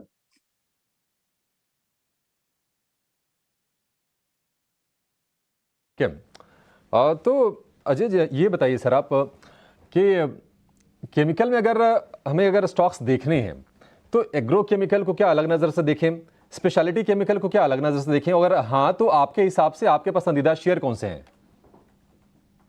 जी, एग्रोकेमिकल डेफिनेटली, एग्रोकेमिकल फॉर्मुलेशन की जो कंपनीज हैं, चाहे वो यूपीएल हो, चाहे वो इंसेक्टिसाइड इंडिया हो, इन कंपनीज के लिए Q2 Q3 थोड़ा सा वीक ही रहेगा। But on the other side, agrochemical contract manufacturing में जो कंपनीज इन्वॉल्व है इंडिया से, चाहे वो अनुपम हो, चाहे वो पीआई इंडस्ट्रीज हो, चाहे वो एसआरएफ हो, सो एग्रोकेमिकल कॉन्ट्रैक्ट मैन्युफैक्चरिंग कंपनीज काफी अच्छे शेयर अभी मुझे दिख रहे हैं। इसके अलावा डिमांड इनकी पिकअप होना शुरू हुई है। ग्लोबल जो प्रिंसिपल्स हैं, चाहे वो कोटेवा हो, सिंजेंटा हो, बीएसएफ हो, they are already gearing up for October November season in Latin America market, South East Asia market. So उन्होंने अपनी ऑर्डर की पाइपलाइन जो है, इन्वेंट्री पाइपलाइन चालू कर दी है कॉन्ट्रैक्ट मैन्युफैक्चरिंग के लिए। So for contract manufacturing companies Q3 onwards बहुत ज्यादा पॉजिटिव आउटलुक है। बट एग्रोकेमिकल फॉर्मुलेशन में जो कंपनीज इन्वॉल्व हैं, ब्रांडेड सेल में जो इन्वॉल्व हैं, उनसे अभी भी एटलीस्ट Q4 इस फिस्कल ईयर तक उनसे थोड़ा दूरी बनाने का समय है।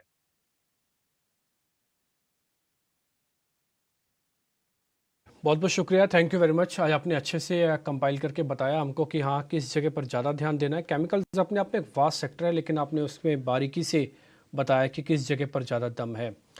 आगे बढ़ते हैं, कुछ एक शेयर्स पे आते हैं। कल कफोर्ज की बहुत अच्छी क्लोजिंग हुई थी, कुछ नाम आ गए हैं कफोर्ज के कि किस किस ने इस डील के अंदर पार्टिसिपेट किया।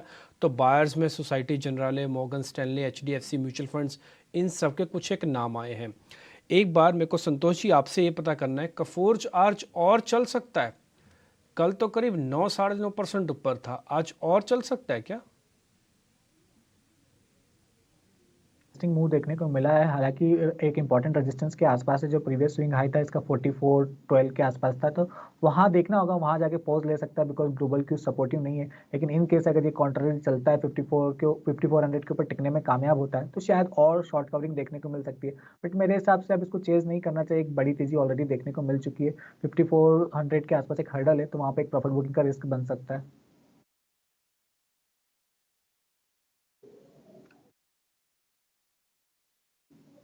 स्टैनले ने भी उस पर अपनी बात रखी है, वो कह रहे हैं कि हम ओवरवेट हैं। किस पे? पावर ग्रिड पे। पावर स्टॉक्स आपको पता चल रहे हैं, कल टाटा पावर ने फाइनली 250 का नंबर भी दिखा दिया आपको स्क्रीन पर। ये कह रहे हैं कि पावर ग्रिड जो बुलिश है हम इस पे, इसका हम लक्ष्य बढ़ा देते हैं 258 से 278। तो लक्ष्य बढ़ाया है, तो लक्ष्य से पता करते हैं कि पावर ग्रिड पे उनकी क्या रिकमेंडेशन है। लक्ष्य जी बताइए।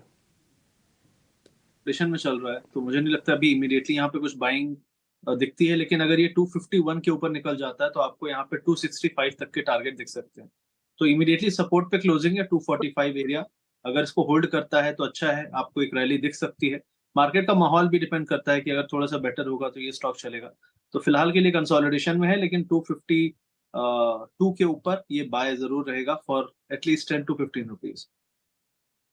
ठीक है, पावर ग्रिड हमने देखा था 267 तक ये शेयर गया था, वहां से फिर थोड़ी सी प्रॉफिट टेकिंग का शिकार हुआ। 246 रुपए पर फिलहाल ये ट्रेड कर रहा है। लेकिन कुछ और स्टॉक्स पर जरा राय ले लेते हैं। जेफरीज की रिपोर्ट आई है केफिन टेक पर और खरीदारी की राय दी है।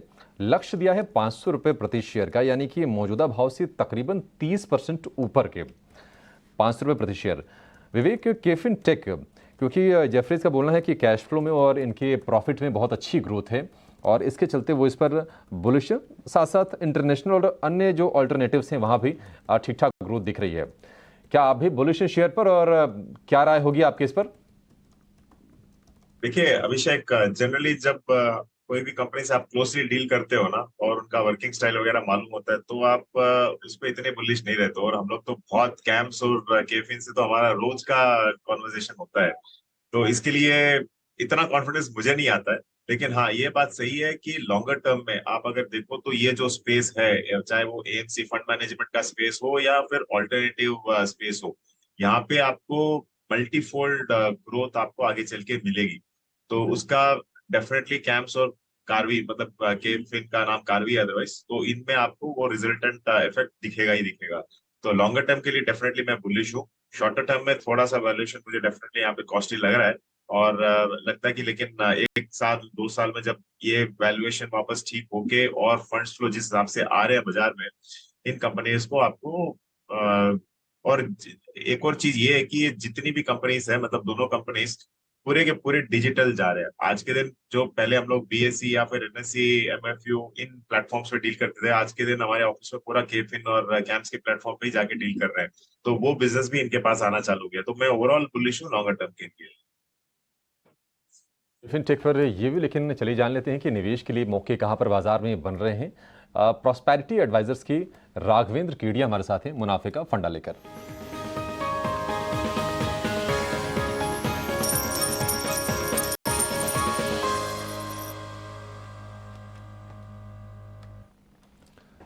राघवेंद्र जी गुड मॉर्निंग। बताइए सर, कौन से दो शेयर हैं जहां पर आपका कन्विक्शन है और लगता है कि वो शेयर निवेशकों की झोली भर सकते हैं? Good morning Abhishek ji, good morning 18 स्वदेश का टीम। मुनाफे के फंडे में फंडामेंटल साइड पे हमारा पहला रिकमेंडेशन रहेगा आदित्य बिरला कैपिटल। कंपनी का करंट प्राइस 184 का है, 48,000 करोड़ का मार्केट कैप है। आदित्य बिरला कैपिटल का जो लेंडिंग बुक है वो 1 लाख करोड़ से क्रॉस कर गया है, जो कि 42% ग्रोथ है ऑन YOY बेसिस। कंपनी में अभी एक नए CEO आए हैं मिस विशाखा मुले, जिनका एक काफी अच्छा ट्रैक रिकॉर्ड रहा है ICICI बैंक में एज एन एग्जीक्यूटिव डायरेक्टर। सो एक टर्न अराउंड स्टोरी यहाँ भी बनती है। ओवरऑल आदित्य बिरला कैपिटल बहुत ही डिवर्सिफाइड फाइनेंशियल सर्विसेज कंपनी है, जिसका presence mutual funds, broking, wealth management, insurance, advisory, asset restructuring, काफी variety full of financial services में है। तो इसका 184 पे बाय करके टारगेट निकलता है तकरीबन 255 का, जो कि 40% अपसाइड है। आदित्य बिरला कैपिटल कंपनी ने अभी 3,000 करोड़ रेज किया है, 1,750 करोड़ मार्केट से इंस्टीट्यूशनल इन्वेस्टर्स से, जिसमें पता चलता है कितना एपेटाइट है। 1,250 करोड़ 1,250 करोड़ रुपए प्रमोटर्स ने भी इन्वेस्ट किया है। From that skin in the game point of view ये एक बहुत कंफर्टिंग पॉइंट है। तो आदित्य बिरला कैपिटल 40% अपसाइड के लिए एक long term 12 month horizon call रहेगा, टारगेट ऑफ 255। फंडामेंटल साइड पे दूसरा स्टॉक NCL इंडस्ट्रीज, एक सीमेंट मेजर कंपनी है, साउथ बेस्ड। तेलंगाना और आंध्र प्रदेश में काफी डेवलपमेंट इंफ्रास्ट्रक्चर कंस्ट्रक्शन का काम हो रहा है, तो इससे NCL को काफी अपसाइड मिलेगा। कंपनी का full year earning per share EPS हमें लगता है 18 रुपए का रहेगा, और एक मॉडरेट मल्टीपल अगर 18 टाइम्स का दें तो 330 का टारगेट आता है, जो कि 40% अपसाइड रहेगा। करंट प्राइस से 238 पे बाय करके 330 का टारगेट रहेगा NCL इंडस्ट्रीज का। इसमें कोई भी अभी प्लेज शेयर्स नहीं बचे हैं, तो एक जो नेगेटिव ओवरहैंग था स्टॉक में वो निकल गया है। क्वार्टर ऑन क्वार्टर बेसिस पे प्रमोटर अपना स्टेक धीरे धीरे बढ़ा रहे हैं, जो कि एक बहुत कंफर्टिंग पॉइंट है। So NCL industries cement sector में from the south based cement company एक फंडामेंटल कॉल रहेगा, 40% upside, safe and steady bet for a target of 330। Thank you. ठीक है, कुछ और स्टॉक्स के बारे में बात करना ज़रूरी है। कल हमने देखा एक बड़ा डाउनग्रेड आया है मेटल स्टॉक्स पे, नोमुरा का। वो उनको ऐसा लगता है नेक्स्ट 6 से 9 महीने तक मेटल स्टॉक्स में हो सकती है नरमी, क्योंकि चाइना का डेटा बहुत ख़राब आ रहा है। इधर मेटल स्टॉक्स यहाँ पे हमारे चल चुके हैं, तो क्या मेटल में कुछ शॉर्टिंग आइडियाज़ बन सकते हैं? ये देखिए डेज लो में बंद हुई है। हिंडाल्को जो सबसे ज़्यादा, आप कुछ कह रहे हैं अभिषेक? नहीं, हिंडाल्को, ये देखिए इसमें ना कल एक बहुत बढ़िया रिपोर्ट आई है। नोमुरा ने बोला कि साहब निकल लीजिए अगर आप हैं, क्योंकि ये मंदी का माहौल बढ़ सकता है। और हिंडाल्को सबसे ज़्यादा ओवर ओन्ड हो गया, अगर आप देखिए ना 10 करेक्ट चला 3 महीने में 50 रुपये चल चुका है। तो क्या इसमें घटने के चांसेस हैं? लक्ष्य जरा बताइए, अगर मैं मेटल में शॉर्टिंग आइडिया ढूंढ रहा हूँ। हिंडाल्को से शुरुआत करूँ? जी हिंडाल्को भी है, JSW स्टील भी है, टाटा स्टील भी है। इन सारों में मुझे लगता है 4 से 5% का इमीडिएट डिप दिखता है। टाटा स्टील का 112 तक का लेवल दिखता है। हिंडाल्को आपका 430, 435 तक का लेवल दिखा सकता है, अगर हमने 465 का एरिया नहीं निकाला अपसाइड में। JSW स्टील मुझे लगता है यहाँ से 740, 750 तक जा सकता है over a period of like a month. तो काफी स्ट्रक्चर खराब हो गया है, डॉलर की स्ट्रेंथ है, चाइना की वीकनेस है। तो ये सारे फैक्टर्स मुझे लगता है मेटल को हेल्प नहीं करने वाले हैं एटलीस्ट इमीडिएटली 10-15 डेज। उसके बाद हम फिर बात करेंगे अगर लेवल टूटते हैं तो इमीडिएटली 2 से 3% का फॉल हो सकता है। उसके बाद अगर ये माहौल ऐसा ही रहा, डॉलर का हाल ऐसा ही रहा, तो और फॉल भी आ सकता है।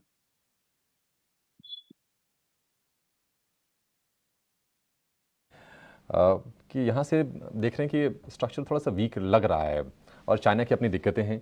अजय, ऐसे ही नहीं, जो ग्लोबल एक्सपर्ट्स हैं, रे डैलियो देखिए आप कमेंट्री आई है, अब भारत पर जो टोन है ना बिल्कुल अब बदलने वाला है। अब छोटी छोटी चीज़ों पर रिएक्शन उनका आ रहा है। देखिए ये दुनिया के सबसे बड़े फंड मैनेजर हैं, करीब करीब $400 बिलियन मैनेज करते हैं, और उन्होंने भारत की ग्रोथ के ऊपर काफ़ी अच्छी टिप्पणी की है कल कि ये सबसे बड़ी ग्रोथ वाला देश बन सकता है, पोटेंशियल है जो है। मैं जो है ना इनकी ज्ञान वाली एंगल पर नहीं जाऊँगा।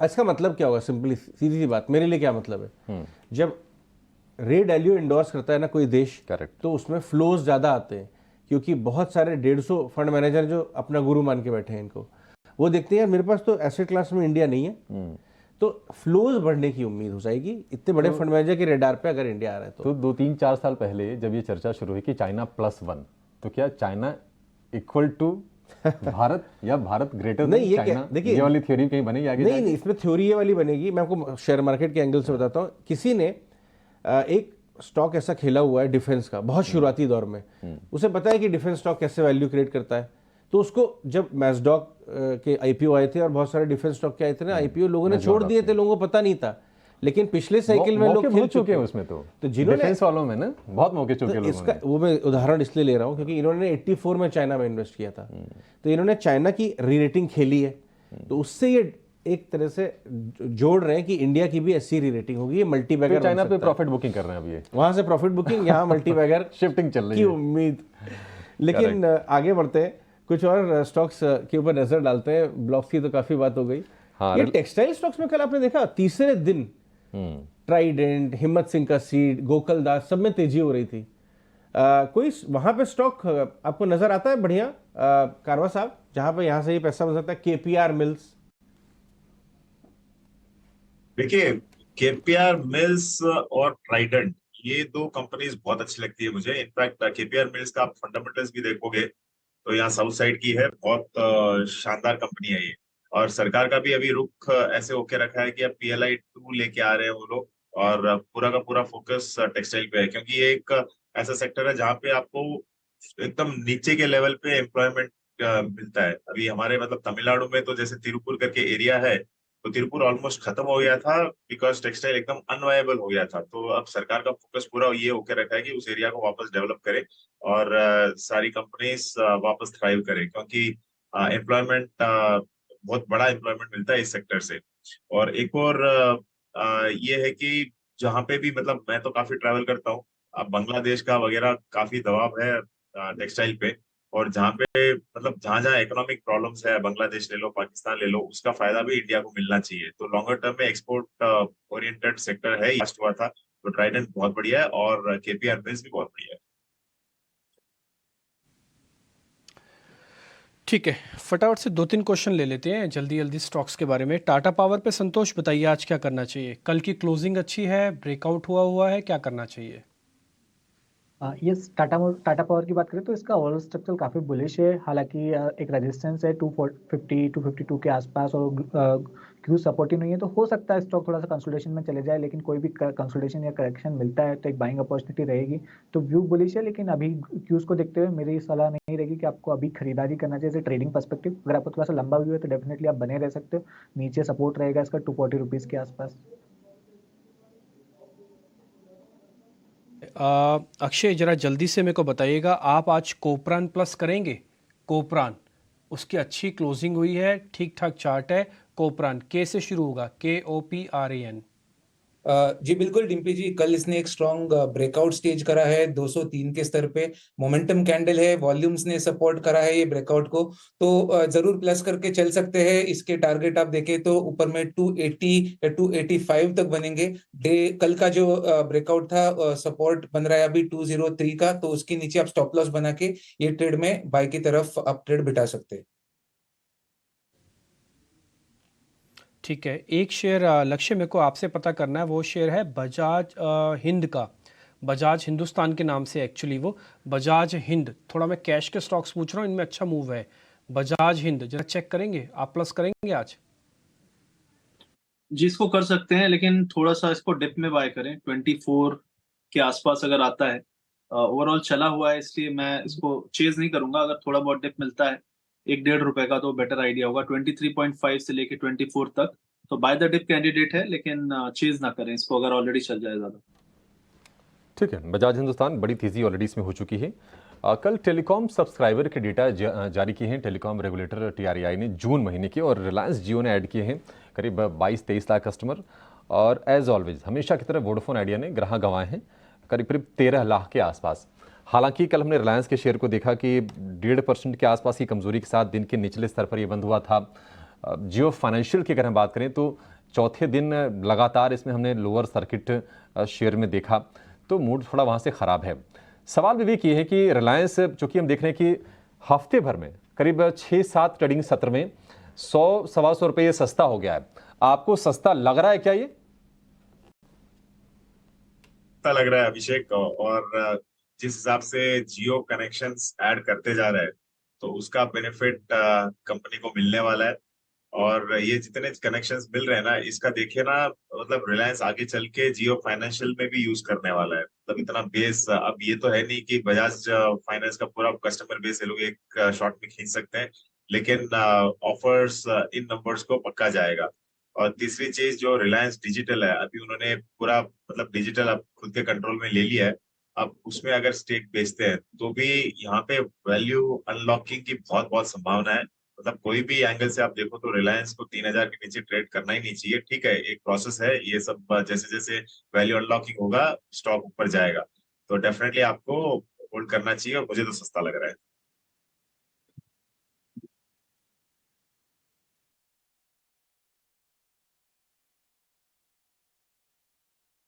ठीक है, रिलायंस पर ये व्यू आज भी थोड़ी सी नरमी के ही संकेत दे रहा है रिलायंस। फिलहाल प्री ओपन सेशन से ये संकेत निकल के आ रहे हैं। हालांकि 2-3 मिनट के बाद मार्केट थोड़ा सेटल हो जाएगा, उसके बाद थोड़ी सही तस्वीर बनेगी इंडेक्स को लेकर भी, और स्टॉक्स में क्या रुझान रहेगा उसको लेकर भी। लेकिन खबरों के दम पर आज कौन से शेयर फोकस में रहेंगे, एक्शन स्टॉक्स कौन से हैं, बताने के लिए पूजा हमारे साथ जुड़ गई हैं। पूजा बताइए। जी, गुड मॉर्निंग। शुरुआत सबसे पहले कोफोर्ज से करेंगे। यहाँ पर फंड एक्शन हुआ था, प्रमोटर की तरफ से 26% हिस्सेदारी बेची गई थी। उसके सामने जो खरीदार हैं उनमें society general, Morgan Stanley, HDFC mutual fund जैसे बायर्स का नाम सामने आ रहा है, तो इस पर आप नज़र रखिए। आज डिफेंस स्टॉक्स पर भी एक्शन देखने को मिल सकता है, खासकर कि BEL फोकस में रहेगा। सरकार ने 7,800 करोड़ के इलेक्ट्रॉनिक वॉरफेयर सूट खरीदने को मंजूरी दे दी है। इसके अलावा एस्ट्रा माइक्रोवेव को भी 158 करोड़ का ऑर्डर मिला है। तो इन तमाम खबरों के चलते आज डिफेंस स्टॉक्स फिर से एक्शन में रह सकते हैं। फार्मा स्टॉक्स में भी एक्शन एक्सपेक्टेड है। सरकार ने जेनरिक दवाओं के प्रिस्क्रिप्शन पर फैसला वापस ले लिया है। नेशनल मेडिकल कमीशन ने नोटिफिकेशन नया जारी किया। और औरोबिंदो फार्मा पर भी एक न्यूज़ आ रही है। रिपोर्ट्स के मुताबिक प्रमोटर्स अपने इंजेक्टेबल कारोबार में वापस से कुछ हिस्सेदारी बेच सकते हैं, और वैल्यूएशन भी 25 करोड़ से घटकर 16.5 से 20 हज़ार करोड़ की हो गई है। और आखिर में बात करते हैं सफायर फूड्स की। यहाँ पर भी फंड एक्शन की डिटेल्स आई हैं। WTCNAM ने इमर्जिंग मार्केट्स अपॉर्चुनिटी पोर्टफोलियो ने कंपनी ने करीब 1.5% से ज़्यादा हिस्सेदारी खरीद ली है। ओके, ठीक है। ये 5-6 ऐसे स्टॉक्स हैं जिसमें आप आज एक्शन ज़्यादा होते हुए देखेंगे। इस बीच एक एक्शन वाले स्टॉक्स हम ना नीचे बैंड की फॉर्म में भी चला पा रहे थे। अभी आपको पता ही है कि आज 2 बड़े ब्लॉक लगने थे और वो लग रहे हैं। अंबर पे और पेटीएम पे दोनों में 2-2% से ज़्यादा की हिस्सेदारी है। एक्सचेंज हो रही है, भाव दोनों के अलग अलग हैं, लेकिन दोनों में 2-2% से ज़्यादा का मूव है। तो इसलिए आप देख पा रहे होंगे करीब 1.5% के आसपास का तेज़ी आपको पेटीएम पे दिखेगी, और उससे इतनी ही करीब तेज़ी आपको अंबर एंटरप्राइजेस के शेयर पर भी दिख रही है। तो ये 2 बड़े ब्लॉक की प्राइस एक्शन और प्लस में कितने शेयर्स का एक्सचेंज ऑफ हैंड्स हो रहा है वो आपकी स्क्रीन पर आता हुआ दिख रहा है। खैर, आगे बढ़ रहे हैं, शरद को अपने साथ कनेक्ट कर लेते हैं और जल्दी से पता कर लेते हैं क्या खबर है।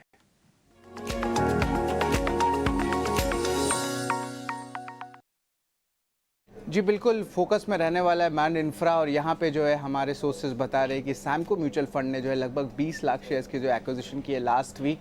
और अगर एक्सचेंजेस की हमने बात करें तो प्रमोटर्स की जो है बाइंग देखने मिली है। पिछले 2 ट्रेडिंग सेशन में 1.25 लाख शेयर्स की जो है ओवरऑल एक्विजिशन की गई है।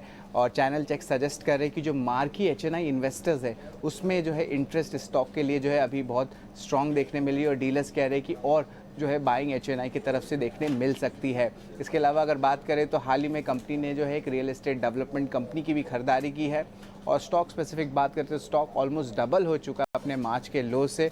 और इम्पॉर्टेंट बात ये भी है कि जो उसके नए इन्वेस्टर्स आए हैं, ऑलरेडी जो इन्वेस्टेड है कंपनी में, वो है क्वांट म्यूचुअल फंड, रेखा राकेश झुनझुनवाला और फ्रांस की एफआई सोसाइटी जनरल। इसके अलावा कंपनी के दो भागे बिजनेस के, रियल एस्टेट बिजनेस का लगभग आप कह सकते हैं 46 लाख स्क्वायर फीट का पोर्टफोलियो, और उनके जो अहम क्लाइंट्स हैं वो दिग्गज प्लेयर्स हैं, specially Godrej properties, Adani realty और सनटेक रियल्टी जैसे कंपनियां। आप याद रखिए कि अब फेस्टिव सीजन स्टार्ट हो रहा है, तो प्री लॉन्च सेल्स की जो अनाउंसमेंट स्टार्ट हो सकती है, तो बाजार उसके लिए भी बुलिश है। और इसके अलावा जो ईपीसी सेगमेंट का बिजनेस है, वहाँ पे उनका ऑर्डर बुक लगभग 1265 करोड़ का है, और इंडस्ट्री एक्सपर्ट्स का मानना है कि ये जो आंकड़ा है 1500 करोड़ तक का अगले 1 से 1.5 महीने में हो सकता है। ओके, ठीक है शरद, ये पूरी जानकारी देने के लिए। अब जरा वमाक्षी को भी अपने साथ जोड़ लेते हैं, वो आपको बिग बोल्ड ब्रोकरेजेस के बारे में बता देंगे। वमाक्षी बताएं। बिल्कुल, आज का बिग बोल्ड ब्रोकरेज है बिरला सॉफ्ट के ऊपर। नोम्यूरा की तरफ से रिपोर्ट आ रही है और लार्जली ये हाईलाइट कर रहे हैं कि ऑनगोइंग ऑर्गेनाइजेशन चेंजेस के चलते स्टेबिलिटी नज़र आ सकती है और ओवरऑल रेवेन्यू ग्रोथ को भी ये सपोर्ट कर सकता है। हाल ही में हमने देखा था पिछले कुछ साल में कि काफ़ी सिग्निफिकेंट इंप्रूवमेंट नज़र आई थी बिजनेस मेट्रिक्स में। इनफैक्ट क्लैरिटी भी एक्सपेक्ट कर रहे हैं नोम्यूरा कंपनी के जो रेवेन्यू टारगेट है $1 बिलियन का, उस पर क्लैरिटी भी एक्सपेक्टेड है जल्द ही। इनफैक्ट उनका कहना है कि Birla soft industry leading growth भी पोस्ट कर सकता है मीडियम टर्म में। तो ऑल इन ऑल इन सारे पॉजिटिव फैक्टर्स के चलते नोम्यूरा ने बिरला सॉफ्ट पर खरीदारी की राय के साथ कवरेज शुरू की है। टारगेट प्राइस उन्होंने दिया है 610 रुपये प्रति शेयर का। देखिए, बिरला सॉफ्ट में अच्छी बाइंग आई थी। ये जो खबर लेके आए हैं शरद, वो उस पर वापस जाते हैं। मान इंफ्रा का चार्ट जो है वो लेके आइए, और वो मैं डिस्कस करना चाहूँगा। सैमको म्यूचुअल फंड ने 20 लाख शेयर खरीदे और प्रमोटर बाइंग भी मान इंफ्रा में दिखाई दे रही है। एक बार चार्ट चेक करेंगे। लक्ष्य आप मान इंफ्रा का 150 जाके थोड़ा घटा है, इस डिक्लाइन में लेना चाहिए क्या? जी मैं चेक कर रहा हूँ। मान इंफ्रा 135, 36, 37 का भाव इस समय है। जी मुझे मिल नहीं रहा था, मैं जस्ट चेक। ओके, कोई बात नहीं। संतोष आप चेक करेंगे? कुणाल आप बता दीजिए। चलिए जी, तो मान इंफ्रा का सपोर्ट 137 पे है। मुझे लगता है यहाँ पे एक अच्छा बाउंस आ सकता है टुवर्ड्स 145। तो चार्ट्स अच्छे लग रहे हैं यहाँ पे। बिरला सॉफ्ट भी हम ऑलरेडी डिस्कस कर चुके हैं। जियो में एक और सर्किट। कारवा साहब, रिटेल इन्वेस्टर मैसेज करे जा रहे हैं, सोशल मीडिया ये पूछ रहे हैं क्या करें, कब लेना शुरू करें। एक और सर्किट जियो फाइनेंशियल का नीचे, क्या कहेंगे आप अपने इन्वेस्टर्स को? मैं तो बहुत खुश हूँ क्योंकि वेट कर रहा हूँ लेने के लिए। अच्छा, किस लेवल पे लेंगे आप? देखो अभी आज अगर पूछो कि इन दामों में सस्ता है क्या, डेफिनेटली सस्ता है, आप आज भी ले सकते हो। और अगर आपका व्यू है 1 साल प्लस का, तो यहाँ से हो सकता है कि आपको 1.5 रिटर्न तो आराम से मिल सकता है। ये एक चीज। दूसरी चीज, मैं क्यों वेट कर रहा था, हो सकता है आज मैं थोड़ा बहुत कि 200 के आजू बाजू, और साइकोलॉजिकल जो नंबर है 200 के नीचे मिल जाता है तो बहुत ही शानदार बेट रहेगा ये। तो अब एफआई मतलब जो डीआईएस की सेलिंग इतनी भारी है अभी, तो उसके कारण ये लोअर सर्किट लग रहा है। और आज भी मैं देख रहा हूँ ऑर्डर्स मतलब टन्स में भरे हैं ऑर्डर्स, सेल ऑर्डर्स, तो लग नहीं रहा कि आज भी सर्किट ओपन करेगा। तो अगर कल 200 के नीचे जाता तो साइकोलॉजिकली आई थिंक जो फंड्स के पास जो इंडेक्स फंड नहीं होके नॉर्मल फंड्स है और उनको लेना होगा, वो लोग बाइंग चालू कर सकते हैं। तो लॉन्गर टर्म के लिए डेफिनेटली जियो फाइनेंशियल मुझे तो अच्छा लग रहा है। और थोड़ी देर पहले हम लोग बात भी कर रहे थे, जब पेटीएम की बात कर रहे थे, कि जियो फाइनेंस बेटर लगता है। ठीक है, जियो फाइनेंशियल आज फिर से लोअर सर्किट और 200 रुपये के लक्ष्य की बातचीत भी कर रहे थे, और वहाँ तक ये हम देख रहे हैं कि शेयर फिसलता हुआ नज़र आ रहा है। थोड़ी टेंशन की बात ज़रूर है। लेकिन जीएमआर इंफ्रा हम देख रहे हैं कि लगातार ये शेयर चल रहा है, कल भी बहुत तेज़ी से दौड़ा था। करेक्शन पे क्या लेने का मौका है क्या? लक्ष्य आप बताइए। जी फिलहाल मुझे इसमें थोड़ा सा चार्ट में, क्योंकि काफी चल चुका है, तो थोड़ा सा इसको आप वेट कर लें। मेरा मानना है कि एक यहाँ पे करेक्शन आ सकता है 60-61 तक, तो थोड़ा सा कूल डाउन होने दें। या फिर अगर ये कंसोलिडेशन 64 के ऊपर ही चलता है तो अच्छी बात है, फिर एक और रैली आ सकती है। लेकिन अगर ये 64 के नीचे आया तो आपको ये 60 तक गिर सकता है। तो थोड़ा सा वेट करें, कंसोलिडेशन देखें कहाँ पे होता है। अगर ये 64 के ऊपर होता है तो एक और पुश मारेगा ये करीब करीब 69-70 तक। तो फिर उस ट्रेड के लिए आप 1-2 दिन और देख लें। ठीक है, 1 मिनट बाद मार्केट आपको खुल जाएगा और जो आपको लेवल्स नीचे देख पा रहे हैं वो उसमें थोड़ा आज फ्रीज कमज़ोर है, यानी कि आज आपको जो ओपनिंग मिल रही है कमज़ोर मिल रही है, 90 अंकों का नुकसान है। 19,300 आपके लिए ना बहुत इंपॉर्टेंट लेवल था, जस्ट उसके पास ही खुल रहे हैं, सिर्फ 4 पॉइंट। आप इसको राउंड फिगर कर लीजिए, 19,300 पे ही खुल रहे हो आप। तो एक तो वीक खुल रहे हो, उसके बाद अगर और वीक हुए तो थोड़ा और नीचे चले जाओगे। जैसे लक्ष्य भी आपको बता रहे थे कि 19,000 के नीचे जाने के चांसेस भी हैं, संतोष भी यही बात कह रहे थे। 65,000 के आसपास का सेंसेक्स है। निफ्टी बैंक भी आपको वीक ही खुल रहा होता दिख रहा है। हालांकि निफ्टी बैंक अभी 44,000 के लेवल को अपना बचा लेगा, शुरुआत में ऐसा लग रहा है। अगर ये गया तो 43,800 एक सपोर्ट की तरह रहेगा। आज मार्केट का जो शुरुआती वीकनेस है ना, उसकी सिर्फ भरपाई करने में मार्केट पूरा दिन लगा सकता है, इसलिए थोड़ा ध्यान रखिएगा। अगर भरपाई नहीं होती है तो फिर दिक्कत और बढ़ेगी। आते हैं शेयर कौन कौन से आज मार्केट को स्ट्रेंथ देंगे। मैं पहले बड़े शेयर्स पे आता हूं। जियो फाइनेंशियल्स पे ऑलरेडी डिस्कस हो चुका है, ये सर्किट पे है। ग्रासिम खुलेगा 1% नीचे, रिलायंस खुलेगा, JSW स्टील खुलेगा जिसके बारे में शॉर्ट कॉल्स आपको दी गई हैं, और हिंडाल्को खुलेगा। मेटल्स के 2 बड़े शेयर हैं जो आज शुरुआत में करीब आधा% नीचे खुल रहे हैं। 650 ही शेयर, कल करीब 1200 शेयर हमारे पास थे। हालांकि कल भी हम कमजोर बंद हुए थे, बट ओपनिंग कल अच्छी थी। आज तो ओपनिंग ही वीक है। अब करीब 100 का आंकड़ा पार हो चुका है गिरावट का, और मार्केट ने 19,300 के लेवल के थोड़ा टिप दे दिया नीचे। हम फिर से कह रहे हैं आज मार्केट की जद्दोजहद सिर्फ इसी चीज में रह जाएगी, जो आज मैंने गैप डाउन किया है मैं इसको फिल कैसे करूं, बस यही प्रॉब्लम है। आज बढ़त का तो थोड़ा लग रहा है कि चांसेस कम है। अब 120 पॉइंट नीचे आ चुका है, करीब 750 शेयर डिक्लाइंस के अंदर है। वैसे देखा जाए तो बैंक निफ्टी के अंदर परसेंटेज में थोड़ी कम गिरावट है, और दूसरा बैंक निफ्टी अभी भी 44,000 के लेवल को बचा के रखने के लिए सक्षम हो सकता है। तो अभी 300 पॉइंट का नुकसान है, इसलिए आज पहली नजर जिसको अगर देखना हो, ट्रेड करना हो इंडेक्स के अंदर, वो बैंक निफ्टी को ज्यादा क्लोजली वॉच कीजिएगा। आ जाते हैं शेयर्स पे, कौन कौन से शेयर है। पहले मैं निफ्टी के लूजर्स और गेनर्स आपकी स्क्रीन पर रखता हूँ। रिलायंस 1.5% नीचे है। रिलायंस ने 2 प्रॉब्लम की है, पहला पार्टिसिपेट नहीं कर रहा, दूसरा अपने क्रिटिकल सपोर्ट्स को ब्रेक कर रहा है। रिलायंस और HDFC ये दोनों कल्प्रिट साबित हो रहे हैं, बाजार को ड्रैग करके लेके आ रहे हैं। अब देखिए 2450 हो गया, ये शेयर 2700 के आसपास का था जब इस पे खबर आई थी जियो फाइनेंशियल्स की, वो तो गया ही गया, इस शेयर को भी नीचे लेके आ गया है। तो फिलहाल अगर आप देखें आज हिंडाल्को में भी गिरावट करीब 1.25% की शुरुआत में। M&M टूट रहा है, अल्ट्रा सीमेंट टूट रहा है, विप्रो टूट रहा है, टेक महिंद्रा टूट रहा है। तो आज ये सभी शेयर करीब करीब 1% नीचे हैं, जो अपनी आप स्क्रीन पर देख पा रहे हैं। अभी भी आपको नेट में देखेंगे तो एडवांस डिक्लाइन कांटे की टक्कर दिख रही होगी, 800 वर्सेस 800। इसलिए जो शुरुआती झटका लगा है ना, वो बैंक निफ्टी से ही फिलअप होगा, अगर होगा तो, नहीं तो नहीं भी होगा। आप इसको माइंड में अपने रखना जरूर। इसलिए अभी वहां पे देखेंगे, वहां पे आपको ज्यादा दिक्कत नहीं दिखेगी। थोड़ा वेट कीजिएगा, आपको समझ में आ जाएगा कि मैं ये बात क्यों कह रहा हूं। Bajaj finance, Asian paint, ONGC और बजाज ऑटो, ये कुछ एक शेयर है जिनके पास हल्का सा आज बढ़त के साथ ओपनिंग होती हुई दिख रही है।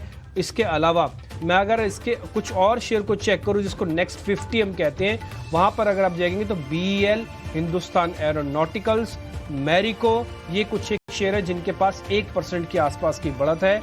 और जहां पे कमजोरी है उसमें अंबुजा सीमेंट, गेल, ACC, ये कुछ एक शुरुआती और शेयर्स हैं जो नेक्स्ट 50 के अंदर आते हैं, आपको कमजोर होते हुए दिख रहे हैं। अभी भी 120 पॉइंट का नुकसान जस का तस बना हुआ है, करीब 350 पॉइंट का नुकसान जस का तस बना हुआ है बैंक निफ्टी पर, और सेंसेक्स पे 400 पॉइंट का नुकसान है।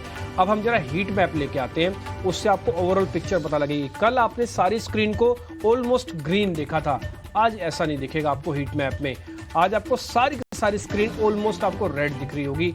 कोई इक्का दुक्का आएगा तो आ सकता है, जैसे कि आपको बजाज भारती एयरटेल आपको दिख रहा है, या फिर अगर मेरे से आप पूछें कि कौन सा शेयर और चांसेस हैं जल्दी ऊपर आने के, तो मैं बोलूंगा कि एक बार इंडिगो जल्दी ऊपर आ सकता है, थोड़ा क्रूड का इम्पैक्ट है।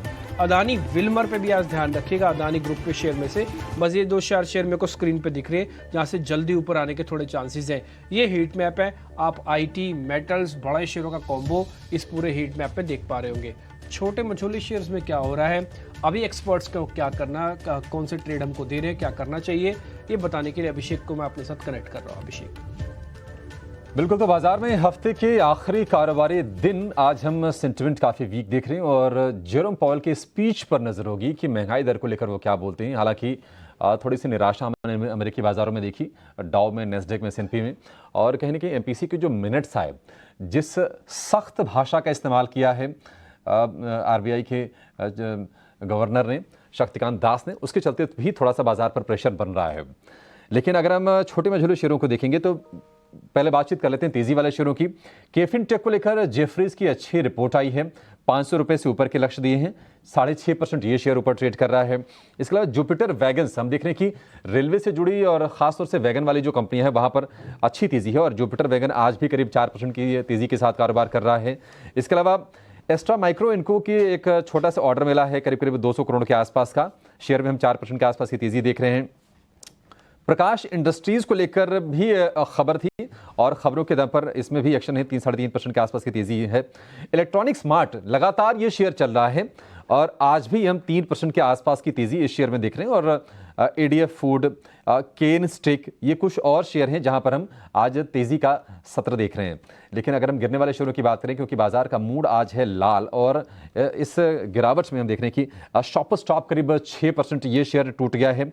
और इसमें स्पिनिंग वाले शेयर चल रहे थे, लेकिन आज थोड़ी सी गिरावट हम देख रहे हैं कि नाहर स्पिनिंग के शेयर में आ रही है। अब छोटे छोटे जो फार्मा स्टॉक्स थे वहां पर हम देख रहे हैं कि कुछ अच्छी बाइंग आई थी, लेकिन FDC का शेयर आज है करीब करीब 3% नीचे ये शेयर ट्रेड कर रहा है। आप जानते होंगे इलेक्ट्रॉल बनाने वाली यही कंपनी है।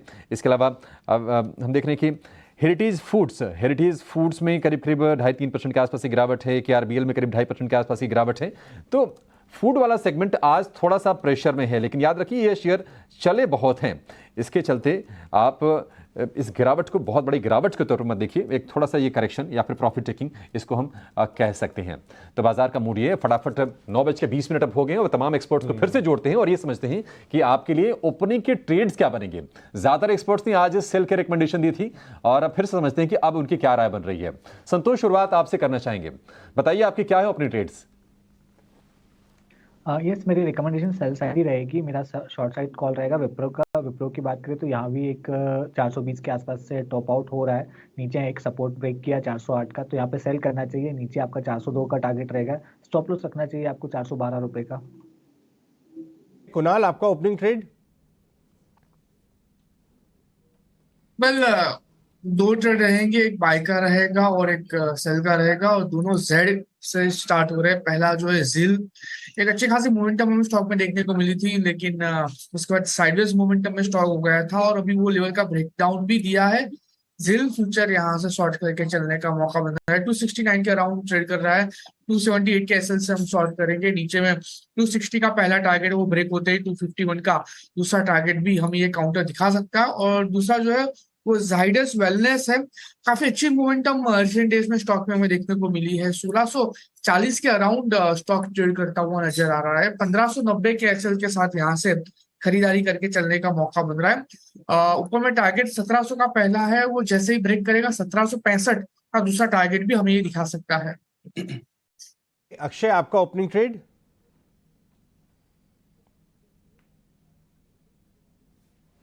अक्षय, आपका ओपनिंग ट्रेड क्या रहेगा? जी, मेरे 2 ओपनिंग ट्रेड रहेंगे। पहला तो निफ्टी का रहेगा, जहां निफ्टी एक क्रूशियल स्तर पे चल रहा है। यहाँ पे 250 ब्रेक होगा कि नहीं, ये क्वेश्चन मार्क है। तो मैं ये ट्रेड ऑप्शंस के जरिए मैं ट्रेड करूंगा। यहाँ रणनीति होगी, आप 19200 की पुट खरीद के चले। यहाँ पे आपका लिमिटेड लॉस वाला सिनारियो रहेगा, क्योंकि आप पुट खरीद के चल रहे हैं। 68 में मिल रही है वो, तो आप 30 रुपए का स्टॉप लॉस बना के चले। और अगर टूट जाती है सपोर्ट निफ्टी की, तो हमें निफ्टी नीचे के स्तर में 19100 तक मिल सकती है, जहां पे ये पुट डबल हो सकता है। और जो दूसरा जो मेरा ट्रेड रहेगा वो FMCG क्षेत्र में मैरिको रहेगा। मैरिको ने एक बहुत पावरफुल ब्रेकआउट के बाद एक स्ट्रॉन्ग रिकवरी कर रहा है वापस 550 के स्तर से। तो हमारा मानना है कि FMCG मार्केट के बचाव में थोड़ा आ सकता है, और आया तो मैरिको ये पहला शेयर रहेगा जहां पे अच्छी बढ़त आपको देखने को मिल सकती है। तो मैरिको बाय करके चले with stop loss below 557 with a target of around 585। आपका इस समय ओपनिंग ट्रेड क्या रहेगा? बाजार कॉशियस टाइप का, देखिए हमारे सारे ओपनिंग ट्रेड सारे पैनलिस्ट के भी उसी हिसाब से आ रहे हैं। आपका क्या रहेगा?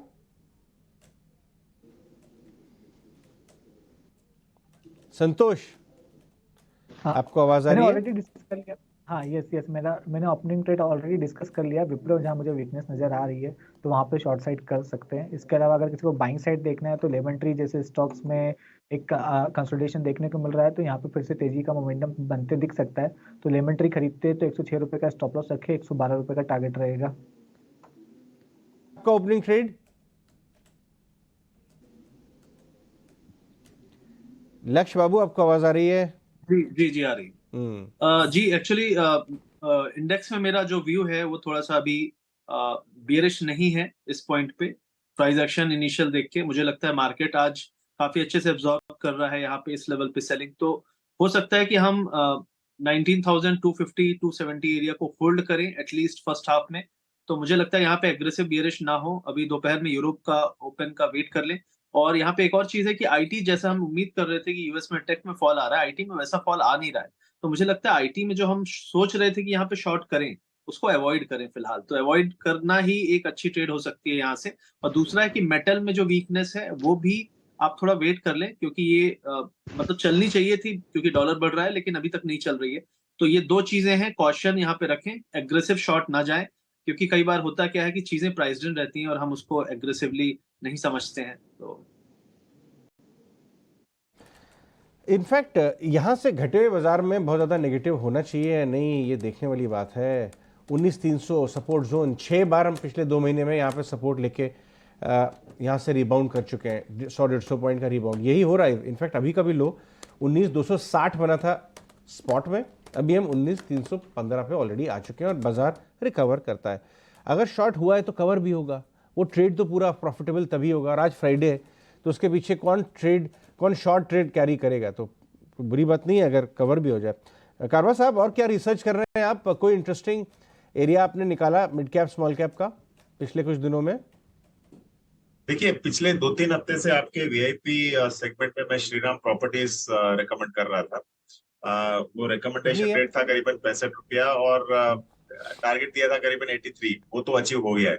अब मुझे लग रहा है कि यहाँ पे भी काफी बुलिश है और ऐसे डिस्क्लोजर मेरे पास पर्सनल होल्डिंग भी है। मुझे लगता है कि ये 100 रुपया भी पार करेगा जिस हिसाब से कंपनी में फंडिंग आ रहा है और जिस हिसाब से अभी एक विवेक, ये आईपीओ प्राइस से वापस आ गई है शायद, राइट? एक ही इकलौता रियल एस्टेट स्टॉक है जो चला भी नहीं है एकदम। आईपीओ प्राइस 120 था तो काफी नीचे अभी भी आईपीओ प्राइस के, और आईपीओ प्राइस ने मतलब इसको देखा ही नहीं आईपीओ प्राइस ने। तो आगे चल के मुझे लग रहा है कि आईपीओ प्राइस भी आएगा और जिस हिसाब से अभी कंपनी में चल रहा है, मैंने एक कॉन कॉल भी किया था कंपनी से, तो काफी बुलिश है वो लोग भी। और 2-3 दिन पहले कोई फंडिंग भी आया है कंपनी के अंदर, और मांगाड़ू करके, मतलब मैं जहाँ पे बैठा हूँ अभी वहां से करीबन 15 किलोमीटर है, वहां पे एक नया प्रोजेक्ट भी वो लोग लेके आ रहे, तो ओवरऑल स्पेस बहुत अच्छा लग रहा है। तो श्रीराम प्रॉपर्टीज मेरे पास, जैसे मैंने कहा, डिस्क्लोजर पर्सनल होल्डिंग भी है और मुझे लग रहा है कि ये 100 रुपया क्रॉस करेगा।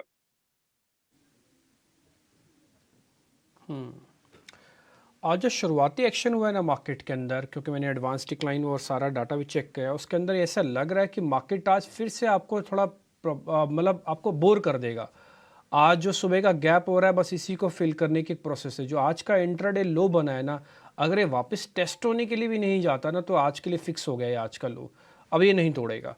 और दूसरी बात, क्या चल जाएगा स्पीड से? ऐसा भी नहीं लग रहा क्योंकि एग्रेशन ही नहीं है मार्केट के अंदर। हालांकि एडवांस डिक्लाइन अभी आप देख पा रहे होंगे, एनएससी की थोड़ी सुधरी है, बीएससी की भी सुधरी हुई है, बट एफ&ओ वाले शेयर्स के अंदर आपको खराब दिखेगा। एक और पॉइंट, आप जरा इंडिया विक्स और दिखाइए जरा साथ में। इंडिया विक्स के अंदर भी तेज़ी नहीं है। देखिए, बाजार गिरता है या रेसिप्रोकल काम करता है, उल्टा होता है और तेज़ चलना चाहिए। इंडिया विक्स में कुछ खास बड़ा मूवमेंट नहीं है, ये फ्लैट है, और वैसे भी 11.5 का विक्स का कोई मतलब ही नहीं होता, तो इसका अभी कोई खास मूवमेंट नहीं दिख रहा। एक और चीज़, जो अच्छे शेयर है ना वो आपको स्क्रीन पर अपने आप से दिख जाएंगे, वो अपना दम आपको अपने आप से दिखा देंगे।